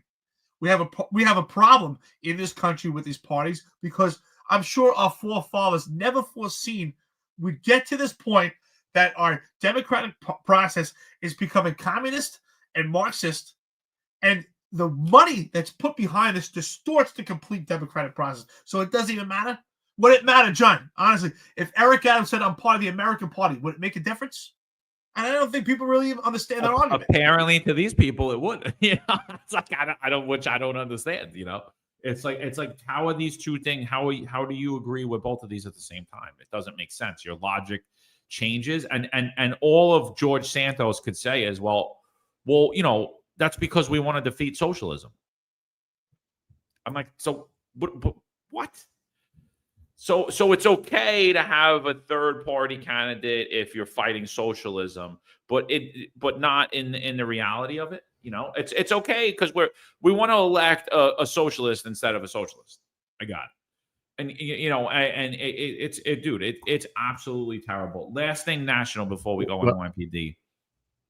Last thing national. I think we just got to play this one more time because this is absolutely. I mean, last night, the FBI and the DOJ come out and they say that there's no Epstein client list.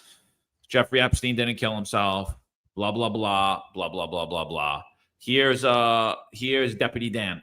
Let's hear what he had to say in 2023 versus 2025. Listen, that Jeffrey Epstein story is a big deal. Please do not let that story go. Keep your eye on this. Catherine Rumler, we need to keep the heat on this case, folks. There are a lot of people who are knee deep in the Washington swamp who are not telling you the truth about serious allegations out there that Epstein may have had video and audio of people out there doing things they shouldn't have been doing. And you should be asking yourself the question, how is it that all these people, the CIA director, the Obama fixer, Bill Clinton, all intersected paths with Jeffrey Epstein? Jeffrey Epstein isn't with us anymore, and nobody seems to want to talk about it outside of a few entrepreneurial media outlets saying, hey, this is a big deal. He killed himself. You want me to I've seen the whole file. He killed himself. So there you go.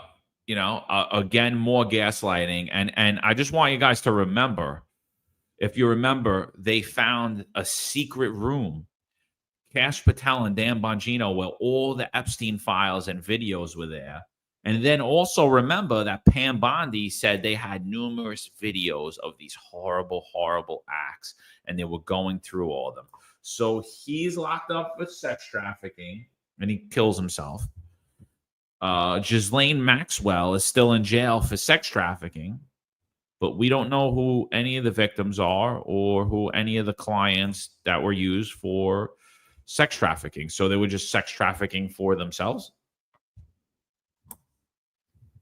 Yeah, you know, I just want to point out that the theme of today's episode should be elitism, you know, because again, first, as we talked about in the first segment, the talking point against Zohran about African American is being pushed by elitists, okay?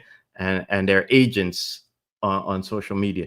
Okay, paid agents and influencers on social media. Okay, and this whole thing by Musk for third party, is that a third party? Is that a grassroots third party or a party for elitists?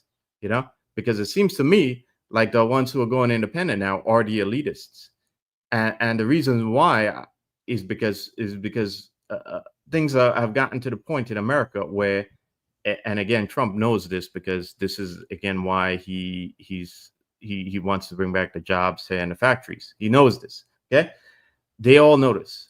Things have gotten to the point where populism has kind of both parties at the grassroots of both parties. Populism has taken effect, right? And that's a problem for the elitists. Okay, it's a problem. That's why they want to, in the case of Musk, create a third party to split to kind of devour the grassroots before they can grow bigger. Okay, while benefiting the elitists in the Democratic Party. Okay, because they're the ones who are going to win when the conservative and Republican vote is split. And now you're seeing what this whole Epstein thing is being, they're wiping their hands and trying to get you to forget about Epstein. Why? Well, because Epstein is connected to who? Elitists, okay, and wealthy people, okay. So it's all the theme here should be about elitism, and we've just come to a point in America where it's all coming to a head, and it's getting harder and harder for them to kind of distract us and go around the issues. And you're seeing, I've talked about this a couple times online with the case of Eric Adams, right? These talking points in a lot of ways are desperation, and you're seeing like all these people who for years rallied against racist talking points and the racist talking points of progressives, and now they're using racist talking points themselves. And why? It's desperation. It's desperation to have elitists like Eric Adams win and get their way, and it's elitist by big corporate guys. It's elitism by big corporate guys because they need to have these politicians get in office to have their agendas accomplished right now. And in a lot of ways, it's not working. And this is why they're getting more and more desperate. And this is why, as they get more desperate to do things like not talk about Epstein and to kind of wrap it up and throw it in and bury it, it's not working, because we've come to a point where Americans are starting to see through all of it. And I'm just curious where this is all headed to, because how long can they keep telling us that no, there's no Epstein list, there's none of this? How long do they think that we're all just going to forget about all of this? Because this was a major talking point of Trump himself on the campaign trail. Okay, it's people aren't going to forget about this now. So how they going to? I'm curious where this is all going to end. Friends, listeners on the chat, we're about an hour and 20 minutes into it. Like, share, and subscribe. We appreciate it. Your engagement's so important. Engagement's good today. It's a lot of stuff, a lot of crazy stuff in the chat today, but that's all right. We'll keep it going. Great comment here from KB. Bongino will be unable to return to radio. His credibility is gone. His credibility is completely gone with me. I always was kind of questionable about him. He didn't have too much police experience, and he kind of owned that being NYPD. He only had a short stint with the NYPD. But with that being said, if he would have said, hey, listen, this is how I felt before I've been in this position, and these are the documents, and this is what I saw personally, I have to say I'm wrong, and here's why. But that's not what he said. He's selling something because he's in that position. If he believed what he did early on, that's what he would have said. So there's a lot to unpack here. Now, I think if we look at this new party, we really could compare it to what's going on in New York City, because we talk about the elites. And you're absolutely right. That's why I said earlier, Marlon, if the argument in opposition to this new party is, well, this party could be funded by the elites. And you know what? Right now, it is being liked. The people that are talking about it, like Elon Musk, Mark Cuban, we're hearing it from very wealthy people Very wealthy individuals are getting behind this party, this potential new party, this new initiative. Are poor people getting behind it? No. And that's what I'm talking about. So wealthy individuals and wealthy organizations can get behind this and drive an election and gear it towards what they want. They can do it now anyway. And we see it happening on the Democrat side, the Republican side. But if we compare it to what's going on the local level, it's the same thing. Why is there not the same opposition to Eric Adams being in the independent party in New York City? Because what do we have behind Eric Adams? We have the elites with money behind Eric Adams. We have it so far driven that they're trying to sway Curtis Sliwa to drop out so that Mamdani doesn't win, so that Eric Adams wins. The whole purpose of Eric Adams being independent in this race was to split the votes. Does that mean we support Mamdani? That's what I've been hearing. My phone has been off the hook. I know, John, same thing for you and Marlon, and say, oh, you guys are supporting Mamdani. You're split. You don't understand that Eric Adams has to win so that Mamdani doesn't win.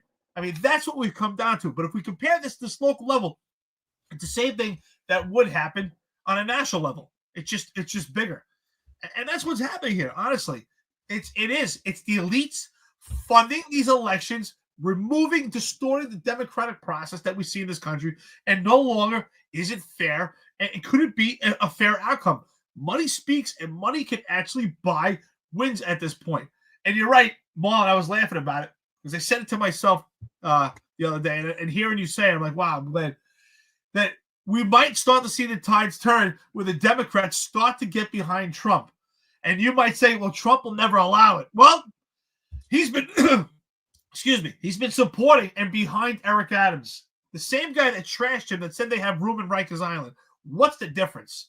Oh, but now he's playing 4D chess. You know what that 4D chess is? That 4D chess is to play games at casinos. That's what this is about. It's all about this economic wheel. It's the green thumb that leads this country, and it leads these elections. And it's unfortunate that we've gotten to this point that our election process is not so democratic after all. So, are we living in a country of democracy? Are we moving to complete socialism? Is it going to be communism? It's hard to tell at this point. It's hard to tell when we can't even say, you know what? And don't get me wrong, America is the best country right now. But can we lose it? Yes. That's why it's so important, as time evolves, that we put our finger on it and we don't allow money to distort the process. And it is. If I may, John, before you go, I just want to point out that if you look at the race in New York City, on the right, you have the leading candidate is Curtis Sliwa, right? And on the left, you have Zohran.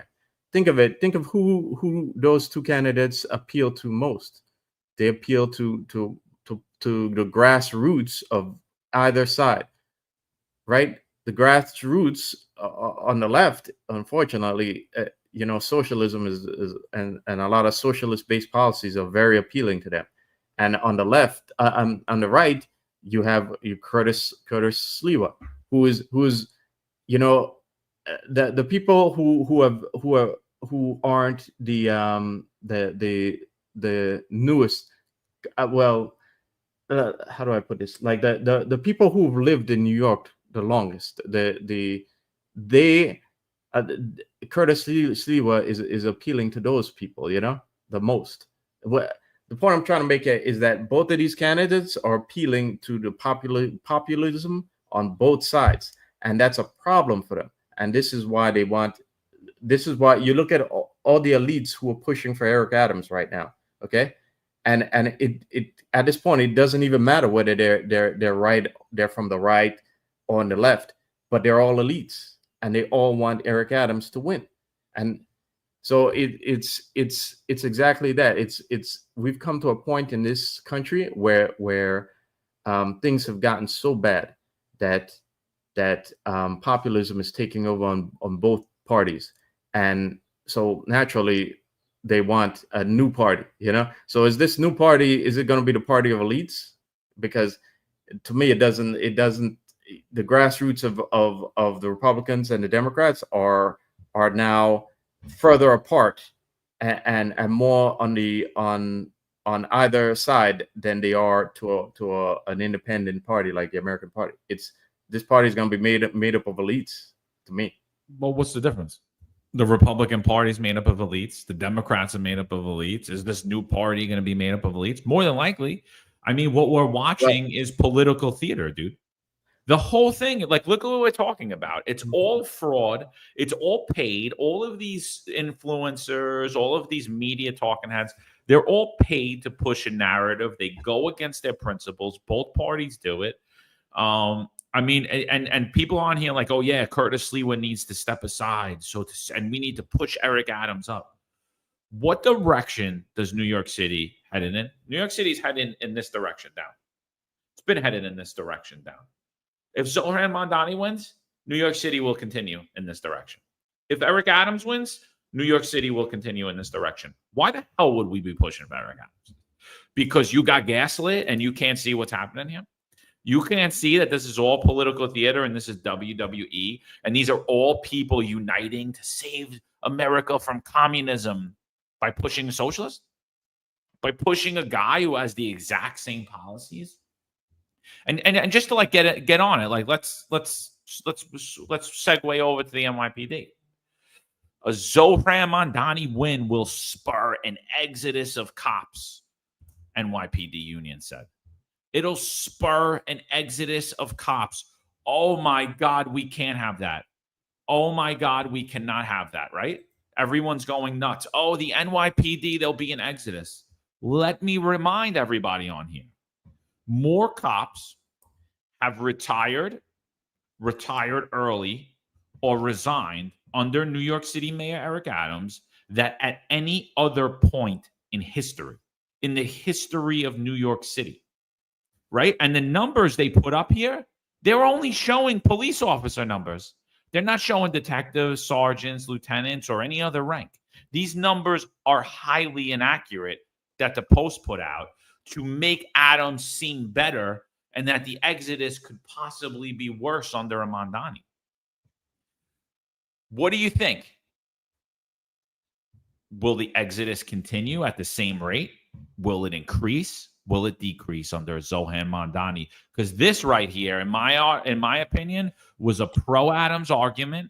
It was left out so much data. It left out the fact that under Eric Adams, we've never seen an exodus ever anywhere, probably in any police department across the country, in any major police department, than we had under Eric Adams. But yet, if New York City elects Zohran Mamdani, oh my God, it's over. All the NYPD is going to leave.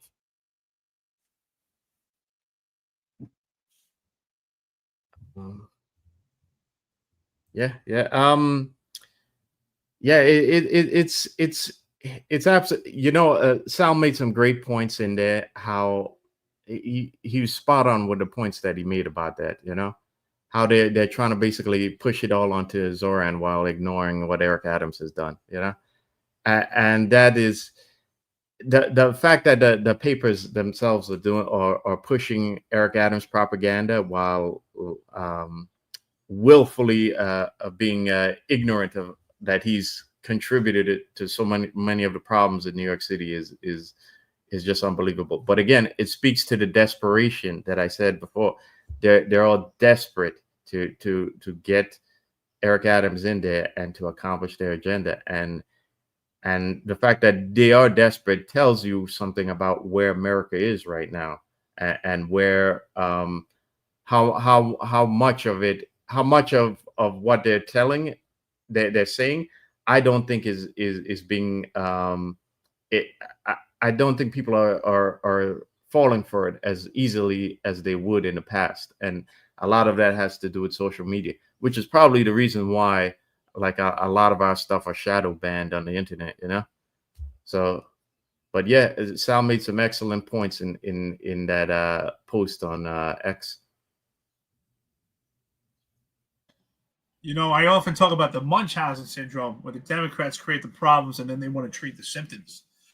But what I also want to talk about is the Stockholm syndrome, because I feel like people in New York City and these unions and different organizations are now suffering from the Stockholm syndrome, because under this administration, Eric Adams has held the media captive. The media has been under siege. We have a corrupt administration. We have a failed administration We have a failed NYPD. The upper echelon was extremely unprofessional on social media, has driven this unprofessional nomen throughout the department because of the failed leadership.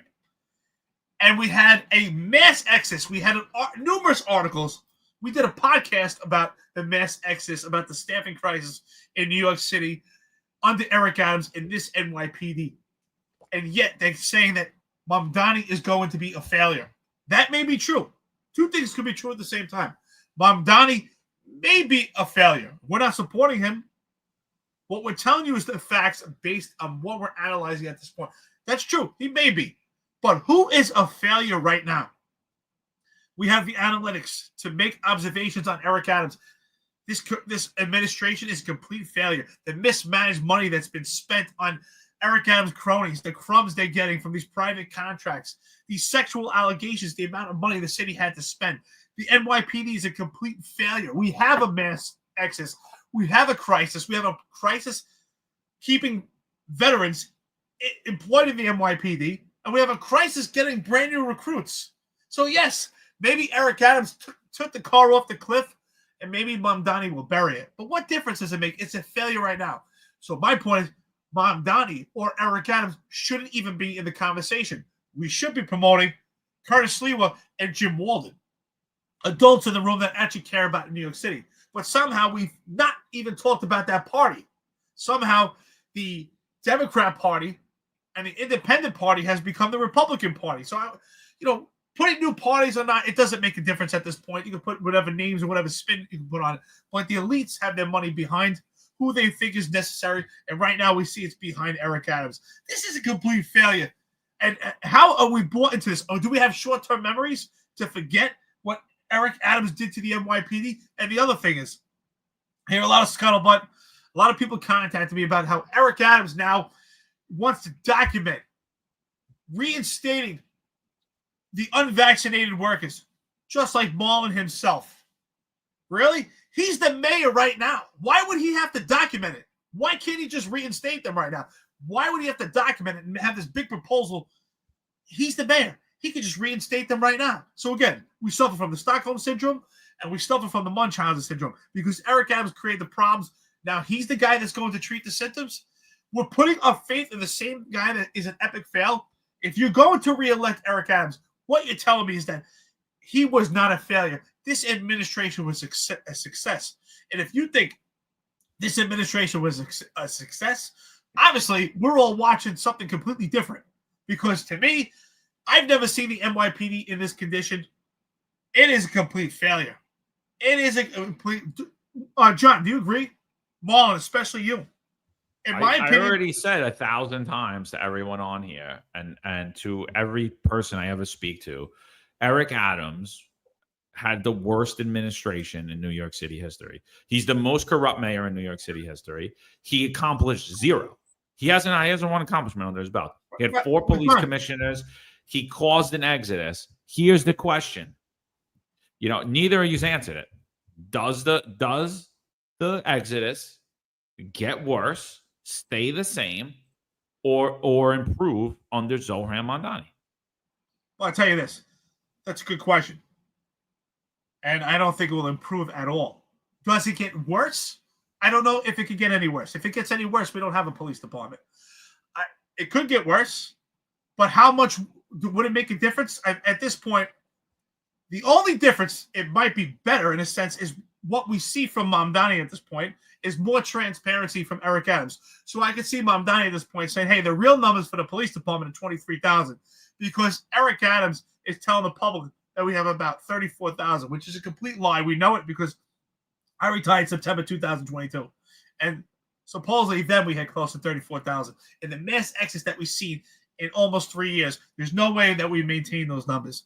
But my question to you, John, and I think in some ways it could be better. In some ways it will be the same. I don't know if it could get any worse.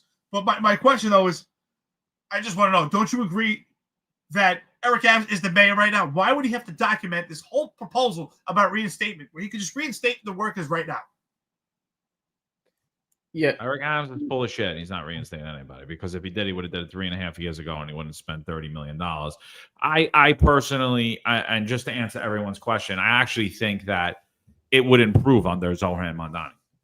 Eric Adams' administration has diminished morale to a point that no cops could stand to be on that job anymore.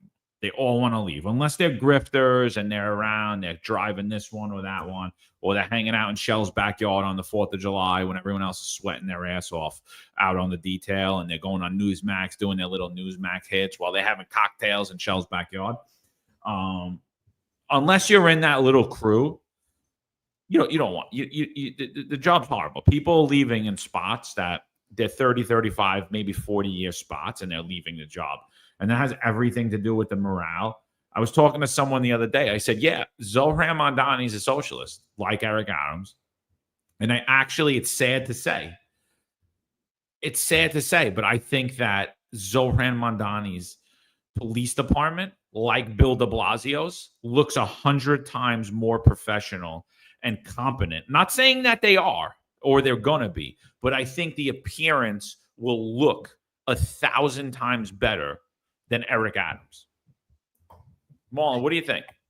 Yeah. Sorry, I got a little sidetracked. This chat room is like on fire today, but I got a little sidetracked by some comments in the chat.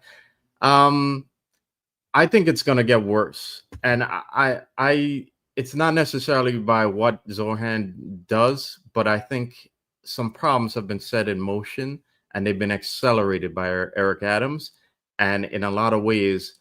Certainly within the first 4 years, I think Zohran would have a problem kind of holding them back, holding the dam back, and one of those problems, I've talked about it many times on this, is the budget issues, and they've been accelerated by Eric Adams shutting down the city and forcing out small businesses and tax revenue from the city. And I think that crunch is affects the cities in different ways, and one of those ways is going to be again, there's going to be like the manpower crunch, okay, and guys who are having to do these insane hours, okay, and we've also talked about like the 12-hour tours are coming. That is going to push guys out the door, because all this overtime and all the burden of having to spend like all their time in the department on the job and having and neglecting like their families and their home life and their quality of work life, okay, is going to negatively affect the NYPD. Okay, so I am anticipating. I think that it's going to. We haven't seen the end of the exodus from the job, and especially since like the last of the tier 2 guys are coming up, their retirement is coming up, so that's something to also factor in here, So I think my answer is it's going to get worse. It's going to continue. Well, that's my point, Marlon. I think it's going to continue. I think that's a great point on the trajectory that we already see. So I don't necessarily know if it's going to get worse, but I can tell you I don't think it's going to get better. It may remain the same or get worse because it's, as you said, you can't stop the dam. But I think we may see a different version in a sense. This administration, this NYPD under Eric Adams is a complete failure because of the nepotism, the unprofessionalism, and the appearance of impropriety from corruption. With this NYPD under Eric Adams, we don't see a professional version. So under Mamdani, we might see a more professional version, but I think it might be more of a bland version of the NYPD. And I don't believe that it will be better or worse, but it will be a different version where we can assume the NYPD will be in a different capacity and have a different appearance and operate differently from what we've heard so far from Mamdani implementing this community-type safety policing. So we might see a different version where the police are not being utilized, and we might see the opposite, where they're not making any overtime in comparison to where they're making too much overtime. So both are not good. It's not good to get too much overtime to the point that you're so exhausted you burn the candle on both ends. But it's not good either when you're not being utilized and have no opportunity to make any more money. So do I think it'll be worse? Not necessarily worse. I don't think it'll be better. But I think it might be a different version of what we see right now. So it's just a matter of what you think is better or worse. But I know this. I know we don't have a tolerance for corruption. So the police department, the members of the police department that have seen this corruption and can't speak out because of their boots on the ground, the general population, will be better off with a version that is more professional and less corruptible. And those that are part of this, this tier 2, the nepotism and the upper echelon, they'll be gone, of course. So I do think at first we'll probably see a mass exodus, as these unions say, of those that have the ties to this administration. Yes, the upper echelon, like John Shell. We'll see the Kaz Daughtries. We'll see the khaki pants. We'll see a lot of those guys probably leave. And especially some of those young guys in the khaki pants, they might have to leave because once their blanket protection is gone, they may be under the thumb of potential investigations coming out. I don't want that to happen to them, but that's the reality. So I don't know if it's going to be worse, but it might not be great. Frankie Palagucci, 333, thank you for the coffee and donuts. Let me read this comment over here. Just went away for a second. It says, $9.99, thank you, by the way. The unions will protect the cops. Trust me, bro. Yeah. And I'll sell you a bridge. As I said, I don't think... I don't know if it's going to be worse. It can't be any worse. This is, if anyone thinks like it could be worse, you're saying that there's something good things to it. This is the worst version we've ever seen. I mean, we have a chief of department that had a questionable shooting, cheated on his taxes. We have a former chief of department that basically ran a brothel that cost the city millions. So how much worse could it be? I mean, so if you look at the corruption, just on that alone, I don't know if we'll have the same corruption. So in that case, you could say it's better. Yeah, I mean, again, I think it'll get worse only in the aspect is that New York City stays on this trajectory downward and the NYPD stays on this trajectory downward. I don't think that a Zohran Mamdani administration changes that trajectory at all. But, everyone's like, look at his policies. Look at Zohran's policies. I've studied them at length. And they're exactly what Eric Adams campaigned to do. And they're actually less radical than Eric Adams' campaign promises and actually what he did to the NYPD. They're much less radical. So Zohran Mamdani said he wants to keep the NYPD at its current levels, meaning he doesn't want to hire more cops, right? He wants to keep it at their lower diminished levels. Now, I don't know if he means the lie of the 34,000 that's being painted to you or the actual amount of cops that there are, which is probably around 23 to 26,000 officers. I don't know which level he means at, but he wants to keep it the same. But does it matter because Eric Adams hasn't brought it up? What Eric Adams campaigned to do was lower the overall headcount of the NYPD. Zohran Mamdani 5 years ago tweeted that he wanted to defund the police. Eric Adams said that he wanted to take $600 million to $1 billion out of the NYPD budget and put it towards services like dyslexia screening, which is defund the police. Zohran Mamdani saying that he wants to create this Department of Community Safety, which is going to be ran by civilians. Eric Adams said that he was going to take cops, lessen the amount of cops that were going to be at parades and protests, and have civilians police those. He was going to have only one cop on a train station instead of two. There was no reason that cops need to work together. Because when he was a cop and did absolutely nothing except hid in the transit room and say that the NYPD is systemically racist, he was able to do that all by himself and he didn't need a partner. And obviously, I think when I look at those two policies, they're exactly the same. So, I mean, it's laughable to me to say that it's going to get worse under a Zohran Mamdani. It's going to get worse because the trajectory remains the same. I'll agree with that. I'll agree with that statement. But again, I think the department looks more professional. I don't see it being as unprofessional as Eric Adams. It would be really hard to do. It would take someone with a really big pair of, you know what, who doesn't care about the laws, respect anything, care about the media, has really no conscience, which Eric Adams doesn't. He'll turn on a dime. So I when I look at the two policies, anyone that doesn't see that they mirror each other, you're not really deep diving into Eric Adams enough, because what he's done is emasculate the NYPD and lower the overall headcount to levels that we've never seen, and diminish the headcount of the NYPD astronomically. Eric Adams is the king of defund the police. Yeah, it's the same policy, all right. We talked about it on the prior shows. It's the policy Zohran is pushing is basically to add more money to add more money and just switch the chairs around a little bit on Eric Adams' policies. And I'll just add that neither him nor Eric Adams, have talked about how they're going to continue to pay for this in the face of a $8 billion. It's actually $7.9 billion incoming budget deficit. Nobody's talking about that, how they're going to pay for it.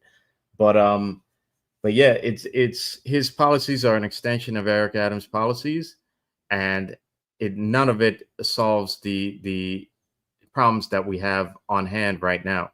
And again, one of those problems are we don't have enough cops, and the cops that we do have are being overworked, and there's still draconian policies in place in terms of the laws that are in effect, and the department policies, disciplinary policies, and there's still inequity in the treatment of cops to begin with. So I expect we'll see a more professional department under Zohran. I don't think we're going to see any of this on-duty booty nonsense going on under Zohran. But at the same time, DEI and a lot of the woke agenda contributes to a lot of the problems, the policy issues in the NYPD. And again, that's not going to change under Zohran. So it's an extension of Eric Adams, and it doesn't solve the inherent problems that we have keeping cops on the job right now, and fixing the overall morale, the overall professionalism. Like I'm talking about, like, cops on the street being professionally trained and acting professional, looking professional, and being aware and being just good cops on the street. None of that improves that, which would make a better NYPD, and which would help to keep the best people in the NYPD. None of that is going to fix those issues. So I just want to address a comment here. I think it's, and I say it respectfully also, Paul for Christ, great conversation here. He or she says, I say respectfully, John and Eric, I think you guys are being biased and definitely over-exaggerating how bad Eric Adams is. Adams actually pushed for more police in the metro stations still active today. So I'm glad he brought that up. And I want to push back on that, because he didn't put more police officers there. What he did was he robbed from Peter to pay Paul. And he displaced police officers. He took police officers from the detective squad, from precincts, working investigations, working in busy precincts where they're having crime problems, and moved them into transit to try to suppress crime. There was absolutely no plan. And so police officers were burning the candle on both ends, because they're trying to keep up with the cases, working in their precincts, logistically moving to work in the subways, working extreme amount of overtime to the point that they're so exhausted that they're useless anyway. So there was absolutely zero plan. Now, as a blitz, I can understand it, to do it for short term. But this was the overall plan, and we heard it the entire time of the tenure of Eric Adams, and it was just a complete failure, and the cops are exhausted. So now, Marlon, I just want to say, I don't think I respect your assessment, but I'm going to push back and say that I don't think that just because Mamdani gets in, that the problems that we see with with on-duty booty or other types of issues going on will immediately go away, because I believe it's so deep in the NYPD right now because of this failed leadership.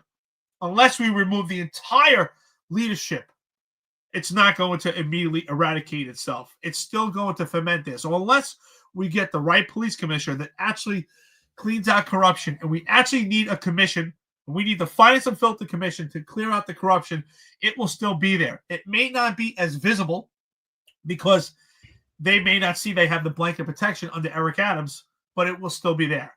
Unless it's actively removed, it will not go away. It will still fester. And that's why I say, what is a better version of the NYPD? Is it better for the cops? Because I know a lot of the cops that I speak to, they love Eric Adams because they don't really understand the policies and the politics behind it. They just see Eric Adams as a cash cow. They're getting all this overtime, but they don't realize what does it affect on the other end. They're not questioning about their medical. They're not caring and looking at the corruption that's going on because they're only looking for themselves. So I don't know if it's going to be a better version of the NYPD. I just don't think it could get any worse. This is the bottom of the barrel we've ever seen it. These cops are exhausted. And we're only talking about police officers right now. These sergeants and lieutenants, they're working as police officers. We don't have any supervision out there. It's allowed for this extreme amount of corruption and just complete failures. All these sexual allegations going on. I don't know if Mamdani will care so much about the NYPD. It may be more professional in the short term to just put on a show. But if he doesn't have his finger on it, and he's more putting his emphasis towards this civilian-based, we'll still have those problems, and they won't go away unless they're actively combated. If I may, you made a great point, Eric. What I mean is that the on-duty booty may not be so blatant as it is in this administration, and especially at one police plaza. I don't think it's going to be that blatant. I think it's still going to go underneath the seams, and in a lot of ways, it's been going on for a very long time, and probably prior to us. But it's so in your face now. We're seeing something that has festered for so long. It's just gotten to it's just gotten out of hand with Madry, and with what's been going on inside one police plaza itself.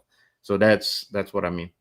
So to answer porn for Christ, 100%, I am totally biased against Eric Adams. I'll never deny that. I think he's a horrible human being. I think he's proved that over and over again. But my assessment, I don't believe is inaccurate whatsoever. My assessment is based off of the things he said and what he did. Now, you guys are discussing putting more cops in the subway station. Eric Adams never put more cops in the subway station. What happened was Eric Adams told you for 3 years and continues to tell you that crime is down in the subway station and that any crime is just a perception of your reality. Kathy Hochul, who's been running the city since Eric Adams got indicted, put more cops in the subway station. That was never Eric Adams' plan. Eric Adams he didn't even come up with that. It was a horrible plan, and it's, we spoke about that plan, how it displaces. But Eric Adams, when he first became the mayor, he removed partners in transit. And everyone said that a cop's going to get killed, and a 6'1" cop got thrown down the stairs and almost died. And thankfully, the unions were able to talk some common sense into him, and they started putting two-man posts back in transit. But for 3.5 years, crime's been down, according to Eric Adams, but yet when you look at the actual crime numbers, crime has been up, including violent crime, every single year of his administration. Every single year. I'm not misrepresenting his defund the police. I mean, we've played this video over and over and over again. Over and over and over. I'm going to play 2 minutes of it. I'm not going to go into the whole thing where he goes into that he's going to put civilians and he's going to remove them. You could watch this yourself. It's on my social media. Just Google Eric Adams defund the police. This is going to come up. Here's a Hot 97 interview he did. Here's 2 minutes of it. Here's 2 minutes of it. News last month that said Eric Adams, the only former cop running for mayor, calls for NYPD budget cuts. So that tells me that you are for defunding the police. And what kind of cuts would you like to see? and this is very interesting. That's why these conversations are so important. We can cut anywhere from 600 million to $1 billion. So there you go. Eric Adams called for budget cuts. He didn't support defund the police, but he called for 600 million to $1 billion. That is the basis of defund the police. He went further by saying he wanted to lower the headcount of the NYPD when you go on and watch that interview, which he was greatly successful at. Again, more cops have resigned, retired, or retired early than in any other mayoral administration in history. In history. It's unprecedented. So he was the king of defund the police, and he went on further to say how he wants civilians to do the jobs of police officers, which is where Zohran Mamdani got his idea for the community safety. So am I biased against Eric Adams? Absolutely. Am I misrepresenting his policies and his public safety policies? Absolutely not.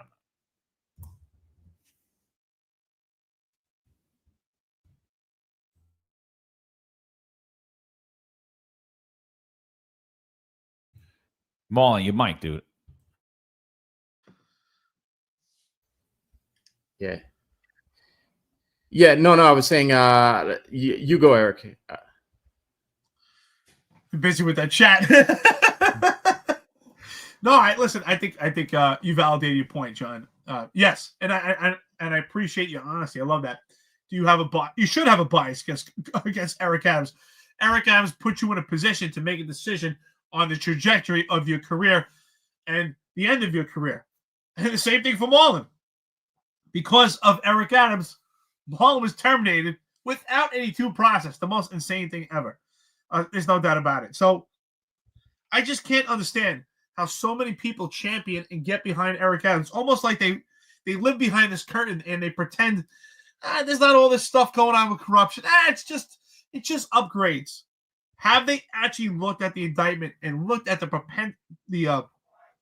preponderance of evidence? And it's not just upgrades. And he's been under suspicion his entire career. And look at all the people in his administration around him.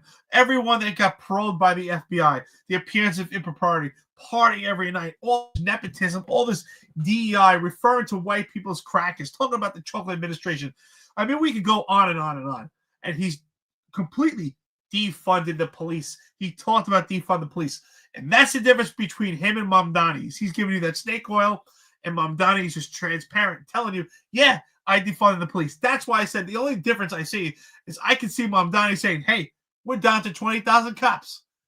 And we'll subside with the civilian-based model. I think he'll just come out and say that. But ultimately, I think the fear that we have to have also, and a lot of times this doesn't come up in conversation, is the reason why Eric Adams doesn't care how many people are employed in the NYPD, and the same thing will be for Mamdani, is because we're moving to AI and robotics. And that's what we have to be fearful of, is we're seeing jobs throughout the entire world that are going to be replaced by AI and robotics. So right now we have this DEI push, just completely distorting the entire police department. Ultimately, they don't care. The elites that are behind this, they're pushing for AI and robotics and replacing the human element of the police officer. So the question is, now we talk about who will it be better for or worse for? We're talking about better or worse for the cops, or better or worse for the streets. And I think ultimately we see both. Under Eric Adams, if you're general population of the NYPD, if you're tier 3, life is terrible. If you're a sergeant, you work as a cop. If you're a lieutenant, you work as a cop. If you're a cop, you're never home. You have zero life. You're making so much money, but you're never home, and you can't even enjoy it. You're exhausted. And crime is up. They're out there getting assaulted, getting harassed, getting abused. There's absolutely zero respect right now, and partly because of this administration, because of the appearance of impropriety, because of the failed leadership, because of the unprofessionalism, because there's no support.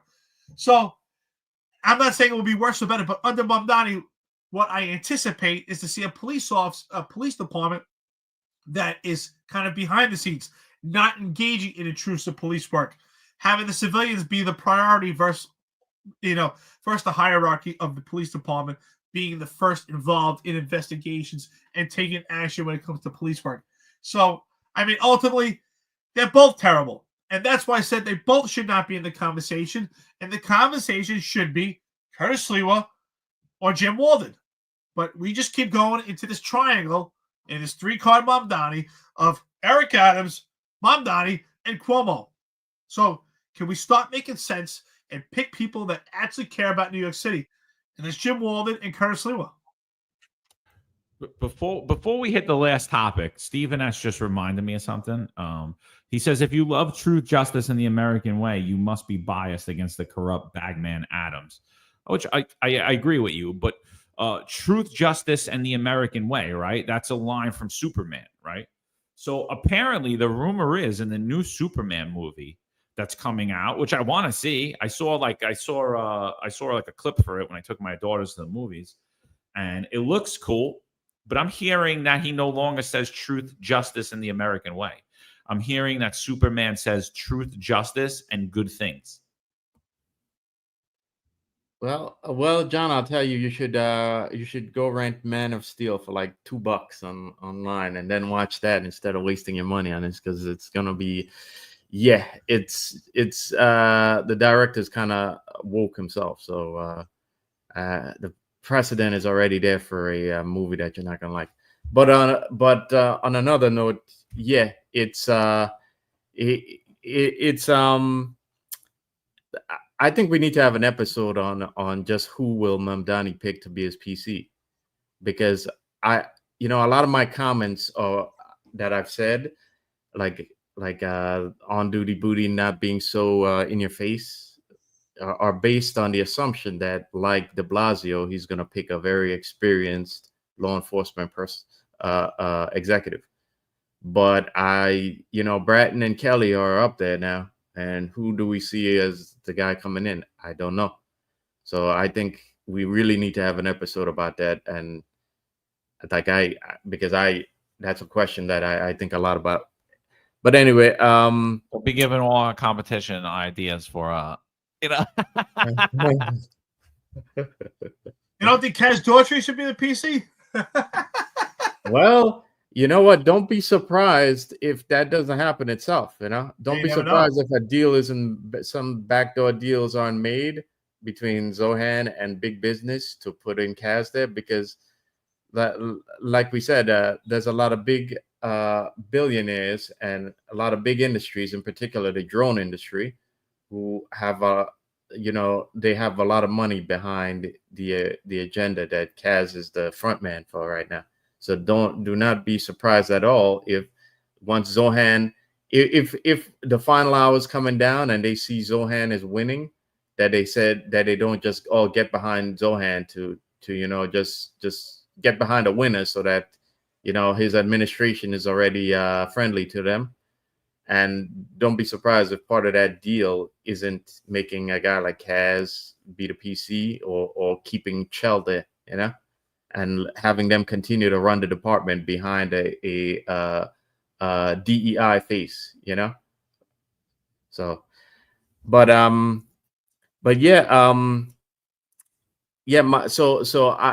keep going back to this. Who will he pick to be a PC? Whether it's going to be somebody experienced or whether he's actually going to go ahead with a woke, like a DEI face.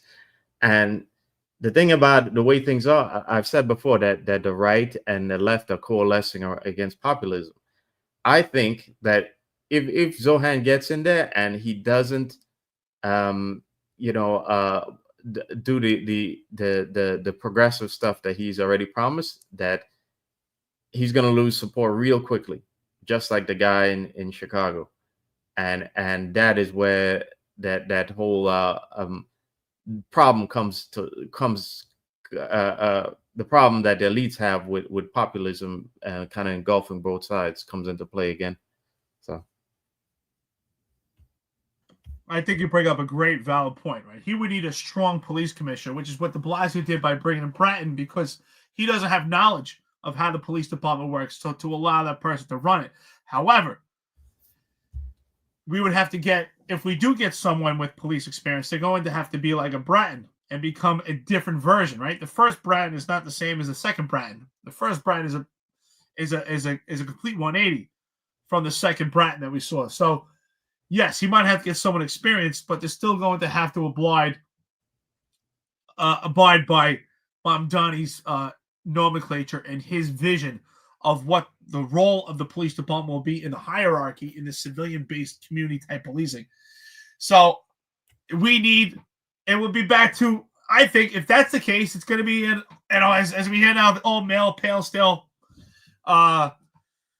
white man. That's what it's going to be. The old white man that's going to be a complete coward and just fold because he or she will pave the way for their offspring, or they have something lined up, some other job lined up. Because in order to get someone with real experience, if they really cared, they would come in and say, here, this is what we have to do. The police department has to be at the hierarchy. If you want to have this civilian-based type community policing, great. That will be a supplement. Just as the guardian angels support and help the police department. You know, when we had Sliwa on here and explained it. But the police department still has to be the hierarchy. And we need, and I say it all the time, the bedrock and foundation to policing is intrusive police work. We need intrusive police work done, and it has to be done professional. And it has to be done the right way. But it's going to be tough. It will be tough. It's going to be extremely tough to do intrusive police work, even if Mamdani allows the police department to go that way. We lost the veteran base. John, you're gone. Marlon, you're gone. I'm gone. Sal's gone. Rob Lukash, Ron Layson. Veterans of the police department have the knowledge to do intrusive police work. Mike Smith, all these people that did great police work, veterans with knowledge, are gone. And we have a new face of the police department that doesn't really know how to do this type of policing, except for the khaki pants. But they're doing it, and they're running around, in many cases, unfortunately, reckless because of the vehicle pursuits. Are they doing good work? Yeah. The overwhelming majority of them are trying, but these vehicle pursuits are just completely reckless. But that's what I see. Unfortunately, if we do get someone as the PC, they're going to have to bend the knee. One more thing, John, that whole, because John's put me down that rabbit hole, and I think one of the things I think about doing is putting up more videos about culture, and in a lot of ways, when you think of like movies and like these things like pop culture, like superheroes, that goes along with American culture, right? And one of the things we should do is talk about that when that movie comes out. We need to talk about that in terms of culture, because there's something I've been thinking about, how culture is a reflection of like the kind of unhappiness that Americans have right now, and a lot of that is related to the economics too. But that the whole thing about removing the American way out of that is, in a lot of ways, that's the elites and corporatism at play, because the American way doesn't sell in countries anymore, like especially countries, and a lot of that is because what has happened in the last couple of years, in terms of like woke progressivism spreading around the country, spreading around the world, and a lot of other countries rejecting that version of American culture. So there's a lot of things we could talk about when that movie comes out. Yeah, but just going down the rabbit hole of Zohran's police commissioner. I will guarantee this: his police commissioner will not be any better or any worse than the appointment of Ed Caban. His chief of department will not be any worse or any better than the appointment of Jeffrey Madry or John Cho. So I like, could it be an off the wall pick? More than likely, I say yes, but I say they still won't be as it's going to be, more of the same. It might actually get better for the cops a little bit, and I think although I think corruption exists, I think it'll be much less corruption in a Mamdani administration than we've seen in Eric Adams' administration. And I think Mamdani will face a lot more scrutiny from the feds. And I think that if any corruption partakes in it, Trump won't be so kind as to just turn a blind eye and pretend that it's okay to take bribes from foreign nations, and it's okay to defraud taxpayers out of millions of dollars, and it's okay to take billions of dollars and throw crumbs to your friends, and it's okay to take migrant cards and have your police department using it for dinner, and it's okay to do all these different things. So yeah, I think we'll see what happens. Last point for today I want to hone in on. Jessica Tisch goes out. She celebrates history. And she tells everybody 0 shootings or murders in New York City on July 4th. The last time this was recorded in history that happened was never. This was a dishonest lie that was pushed out. Everyone that worked for the police department knows exactly what happens whenever there's a shooting, a confirmed shooting or a confirmed stabbing or a confirmed death. Every executive in the NYPD is pinged, most notably the police commissioner and the chief of department.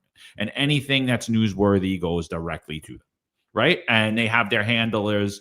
I just need to know about any shootings or stabbings. So she was fully aware that there was not only one shooting that occurred on the 4th of July, there were numerous shootings that occurred on the 4th of July. The other things that people need to start being aware of is something that we talked about, the deactivation of shot spotters across New York City, right? The stopping of reporting shots fired, confirmed shots fired that are no longer documented. Today, the NYPD would have celebrated this, and Jessica, let's say nobody was murdered or struck by a bullet, but there was 100 shootings on the streets of New York. Numerous rounds, thousands of rounds flew across New York City, which, by the way, more than likely happened on July 4th, because we did have numerous people shot, not just one, who later on winded up dying. We had numerous people shot on 4th of July. She was well aware of it, and she tweeted this, and then knew the backlash that was going to happen because of this podcast. And then the media more than likely would start to report on it, more than likely the far left media than the right media, because for some reason they just stopped reporting shootings and murders that happened in New York City just around the election time. Weird. So when there are numerous shots fired in New York City and say nobody was struck, Jessica Tisch would have sat there and told you there were no shootings in New York City. That's a complete, utter lie. Nobody was struck by a bullet in New York City, is what that should say. They literally were celebrating poor aim, but they were lying. So later on, she panics. She comes over. Update: man was dropped off at Brookdale Hospital by private means at 1:30 a.m. on July 5th. He was pronounced dead this morning. NYPD detectives just determined he was shot at 11:46 p.m. on July 4th. There were also 2 people stabbed. One of them died. There was also another person who was shot on July 4th, who they didn't count as a shot. They didn't count as a shooting. They wrote as investigate aided. And the manipulation of crime data and facts has never been so great under Eric Adams. Again, he does not respect laws. He does not respect tradition. He does not respect policy. He breaks every single one of them, and he's been lying to the residents of New York City for over 3.5 years. And this was a slap in the face to every New Yorker. This was a slap in the face to the men and women in New York City. And honestly, disgusting.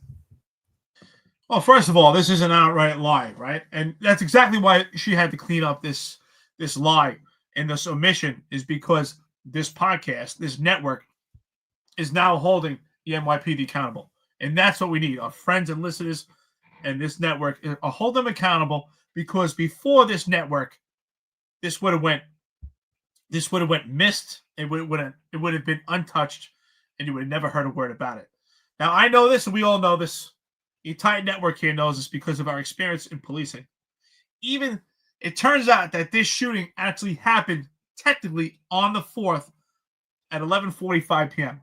But even with that being said, from my experience, and we can all agree on this, if you're working, you start your tour at 6 o'clock at night on July 4th, and no one goes home on a regular 8-hour tour on July 4th. You work overtime, you stay. If there's a shooting at 3 and 4 in the morning, particularly in most cases, it's considered a July 4th shooting, unless it has a complete dichotomy and a complete something just completely separated, maybe a domestic, God forbid, or something like that. But usually, when it's on the street, it's related because of July 4th. So even if it didn't happen technically on the July 4th, if it was 1 a.m. on the 5th, it's related to July 4th.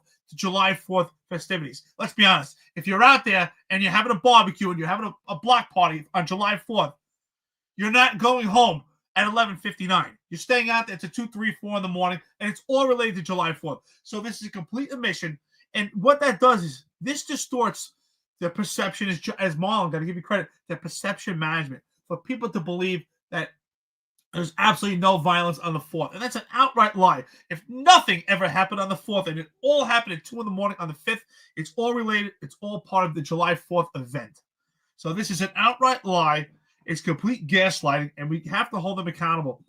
And it just solidifies and validates what we've been saying, that Jessica Tisch is not cleaning out the corruption of the NYPD. She's just better at disguising it. And this time, she had to do damage control, and she was caught. Yeah, I just want to say that she was so quick to brag about that, and to me it seemed a little I don't know, it seemed a little it just seemed a little maybe juvenile, and the response that the correction that she had to put out after made her look really silly, But the question is, why did she put that out so quickly? What's really behind it? Is it for Eric Adams to save his campaign, or is it to promote Jessica Tisch? Because what have we seen lately in the newspapers? We've seen fluff piece after fluff piece about her. Maybe has it gone to her head, or did she do that to save Eric Adams? So, Marlon, I just want to say, if I may, I'll jump in. Yeah, it's a great point of view. I'm asking a question for I think everyone. both. I think it's both. I think ultimately, if I had to guess, I would say it's predominantly more to cater towards Eric Adams and his re-election campaign. But I think it's also self-serving for her, and it just shows, unfortunately, the lack of integrity that she has completely in that position, that she's willing to do it. And I agree with you. Why be so rushed at that point to get this out there, to talk about the success of it, right? They could have waited a couple of days to say that, but it was so important to, at the 12 o'clock hour, to let everyone know how successful this day was. So you could tell there was so much planning that, hey, we're gonna make sure that nothing happens, no matter what, so that we could tell the public that this was, an historic low for July 4th and record a historic event under Mayor Eric Adams. Yeah. No, that's exactly what it is. Again, the entire staff of the NYPD is campaigning for Eric Adams. The entire upper echelon of every New York City agency. Watch any interview you see with Kaz or Shell. This administration, we need a mayor like Eric Adams. This administration, this administration, this administration. It's all electioneering. It's all legal. It's all disgraceful. So yeah, I mean, everything you see is a perception versus reality game. They're doing a great job of it. Shout out to Eric Adams' campaign again. They're creating, this is they're creating. Eric Adams went from being Drago to being Rocky, and now Mamdani's Drago and Eric Adams is Rocky, and everyone's cheering him on. Rocky. And the dude is like, he wants to control your food. He wants you not to eat meat and dairy. He wants to take away all your guns. He wants to flood New York City with illegals. And yeah, everyone's cheering it on. Like, wild to me. Totally wild. You guys got anything else before we get out of here? Yeah. To my question, so if it's for Eric Adams, it's showing that desperation that I mentioned before. And the thing about it, I also mentioned before a couple go-arounds ago, that as these people get more desperate to push Eric Adams and to push their agenda, it's making them look. It's actually doing the reverse. It's making people see like what's going on here. What it's making. I think it's going to make people question it more, and it's going to make the likelihood of their agenda failing or Eric Adams not being reelected even more, So I think that's a great point. I think that this is where the FBI should be looking into it and saying, hey, this network has been talking about the not just this network and Sam Antar and Reza Chowdhury have been talking about the crime statistics manipulation and semantics by this administration. And we see it so prevalent on July 4th. If they could do this on July 4th, what are they doing on an average day in New York City? So this is something that needs a second look as far as how they're documenting crime statistics. Are they actually documenting shootings? And I think we proved that when we talk about the shot spotter. So that leaves a lot of room. If they could do this on July 4th, what's happening on an average day in New York City? I mean, we hear about these historic record lows, and we see what's going on. We see with our own eyes the crime that's happening. So this whole perception management campaign is falling on its face. Yeah. And and no one really captures it. Like it's I got called a lot of things a couple of months ago, and we were talking about the NYPD moving away from the encrypted. They were encrypting radios, and they were saying it was for safety of officers, but yet they weren't able to point to one incident where the radio not being encrypted endangered an officer. And ever since that moment in time, what I said is they're going to encrypt the radio and miraculously crime's going to drop. And if you look at the dates from the time the NYPD radios were encrypted, guess what? Miraculously, crime has dropped. And we've showed you, and I've tweeted it out time after time, crimes that are reported in the media. So blatant assault 2, which is a felony, being reported by the NYPD as a misdemeanor. Blatant felonies being dumbed down to violations by the NYPD, not the district attorneys. The NYPD is misrepresenting crime, and we've shown that time and time again. So, and then those were the ones that were reported in the media they're lying about. Could you imagine the day-to-day?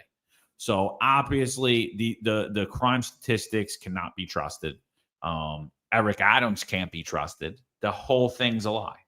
Crime isn't real. It's just your perception. And he continues to say that every year of his administration, crime has been down, when in fact it is provably false. And he continues to say it. No one calls him out on it. As a matter of fact, the legacy media parrots that talking point. That is a provable, utter lie. Yeah, you know what, John? And I'd like to know, because these are questions that we should ask and we should know. At CompStat meetings, are they even discussing ShotSpotter at this point? Because I would assume the answer is no. I would assume, and that just shows you how every chief on this job is compromised. I highly doubt that they're even discussing ShotSpotter anymore at CompStat, which was such a major prolific issue in the NYPD while I was still there. I highly doubt it's even a discussion. Yeah, and just to clarify on ShotSpotter, they're not all decommissioned, but a lot of them are. And they're still paying the contract, by the way. So your money's still going to pay for those ShotSpotters. They're just not ringing. So if they're breaking, they're not fixing them. So yeah, and 100%. I know a lot of people that work in the 7-5. Those ShotSpotters ring a lot. They ain't ringing at all. Weird. Yeah. You think it's because you think they turned it off, or it's more so not willing to fix them? I think it's it doesn't matter. It's one or the other. It's one or the other. It's one or the other. But obviously, we have a contract in place, and we're still paying for it. It should be up. It should be fixed immediately, and it's not. And if it's not, oh, you there, John? I think John froze for a second. Yeah, John froze. You know what? Just want to say shout out to Tabitha Foster. We had some good conversation here today, some opposition, some stuff we agree on. Thank you for the coffee and donuts, Tabitha. We always appreciate it. She said this podcast is helping to bring information for the New York City mayor race. I learned a lot about some of the candidates. $5. Thank you so much, Tabitha. I think she left another comment here too, but she put great show and great conversation. John, we lost you for a bit. You froze. Yeah, up. John, you're installing now, John? Installing? You there? I think Kaz got a drone over my house right now. I don't know what the hell's going on. Maybe one of these. Am I on it? You froze for a while. I can hear you now. Yeah. I think it intercepted a windmill. But I think that was a drone. It probably was. I think. Well, that's a great question you asked. By the way, I think that in my opinion, I think they're turning these ShotSpotters off. When I was in Iraq, everyone thinks this is like new technology. When I was in Iraq, we had ShotSpotter detection back then. This was 2003, and they were pretty reliable. and they didn't break down often. So, and that was 2003. I would only assume 22 years later that the quality of it should be even better and maintained. So I think they're intentionally shutting it off, in my opinion. Well, What do you think? Kaz, cut it out, Kaz. He's got his Captain American controller right now. Yeah. No, you make good points. And something I'd like to point out before we talked about the problem with the drones, the whole drone agenda. It is that John is back. We talked about the problem is that you have the department, the infrastructure. There are a lot of precincts that need repair and that need updating, and you need to fix the infrastructure before you decide to put drones on top of all of them. And the reason why I asked that question is because if the shot spotters are falling apart and they're not getting repaired, what do you think is going to happen to the drones? And I'm talking to you, drone industry, because I know some of you guys are watching us right now. The reason why a lot of you think that we're against you, okay? We're not against the idea of drones. We have civil rights concerns about it, but we think it could be a tool beneficial to the job. But you need to first fix the job. First of all, you need professional, well-trained cops behind every tool that cops use. And also, we need the infrastructure to be there so that they don't fall apart, like possibly like these shot spotters now.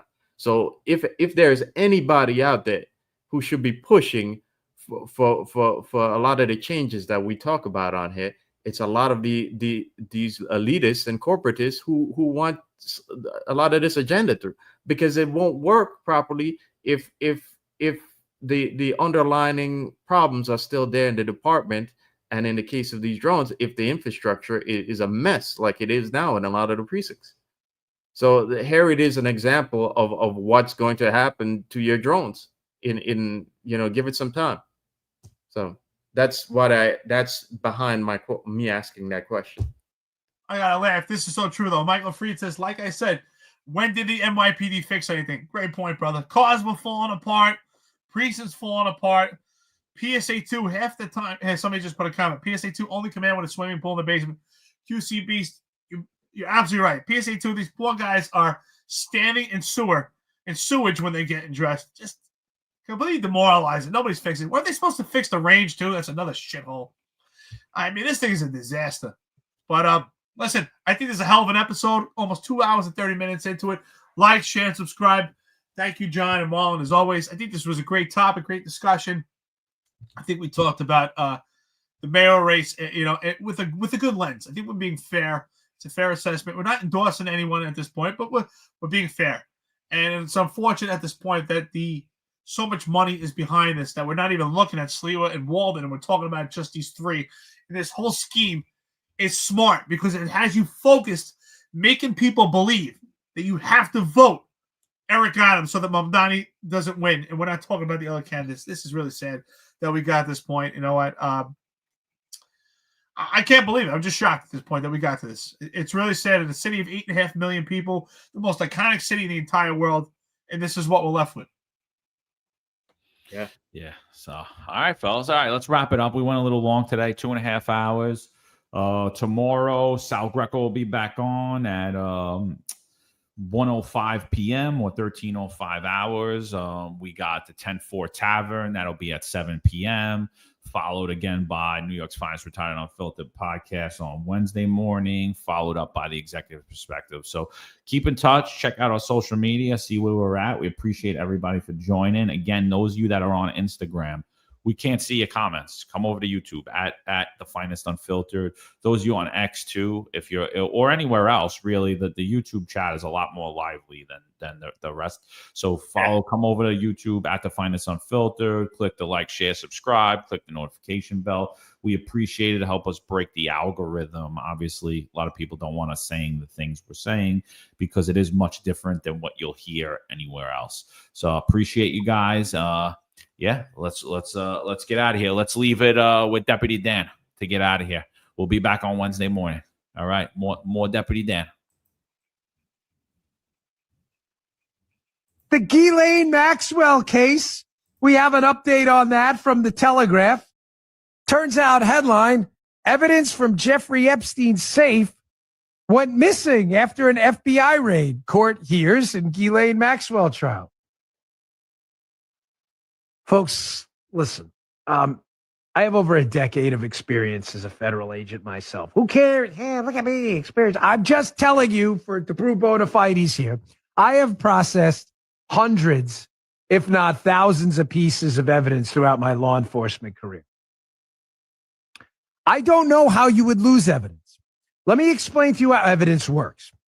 You serve a search warrant in Jeffrey Epstein's house, and let's say, for example, you find videotapes or DVDs or whatever it may be. You then take them, you tag them, you note where you found them. In many cases, you take pictures. In most cases now, you take pictures of where you found them. You catalog them in evidence envelopes so you can't tamper with them, right? You seal the envelope, you sign the envelope. It then comes back with you in custody, and it goes back typically, in the Secret Service, to an evidence vault, which is a big, like, bank safe in the office.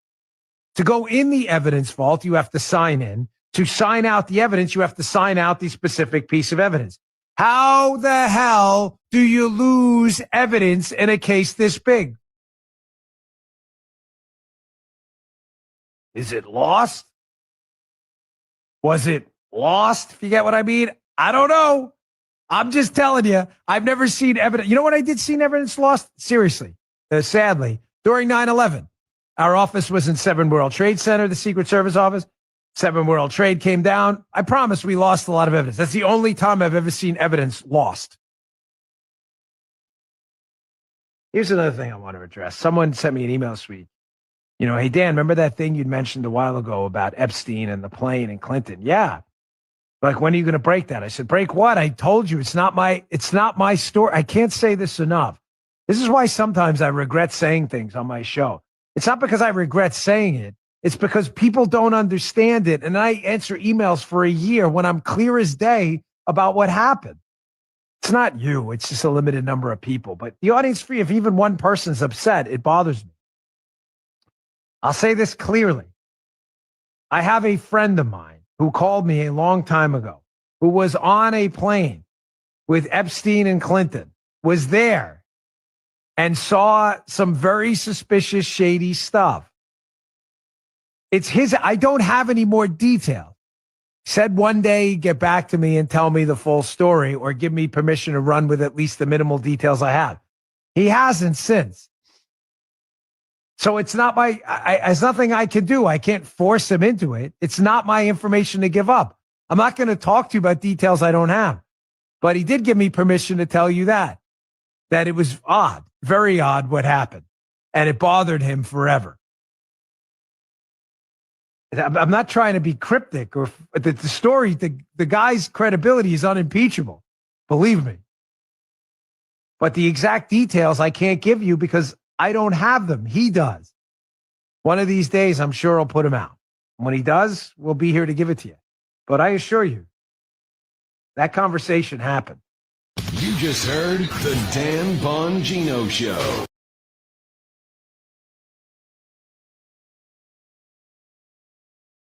There's a handful of retired officers that don't live in the state that have a lot to say about the dream team, as I like to call it.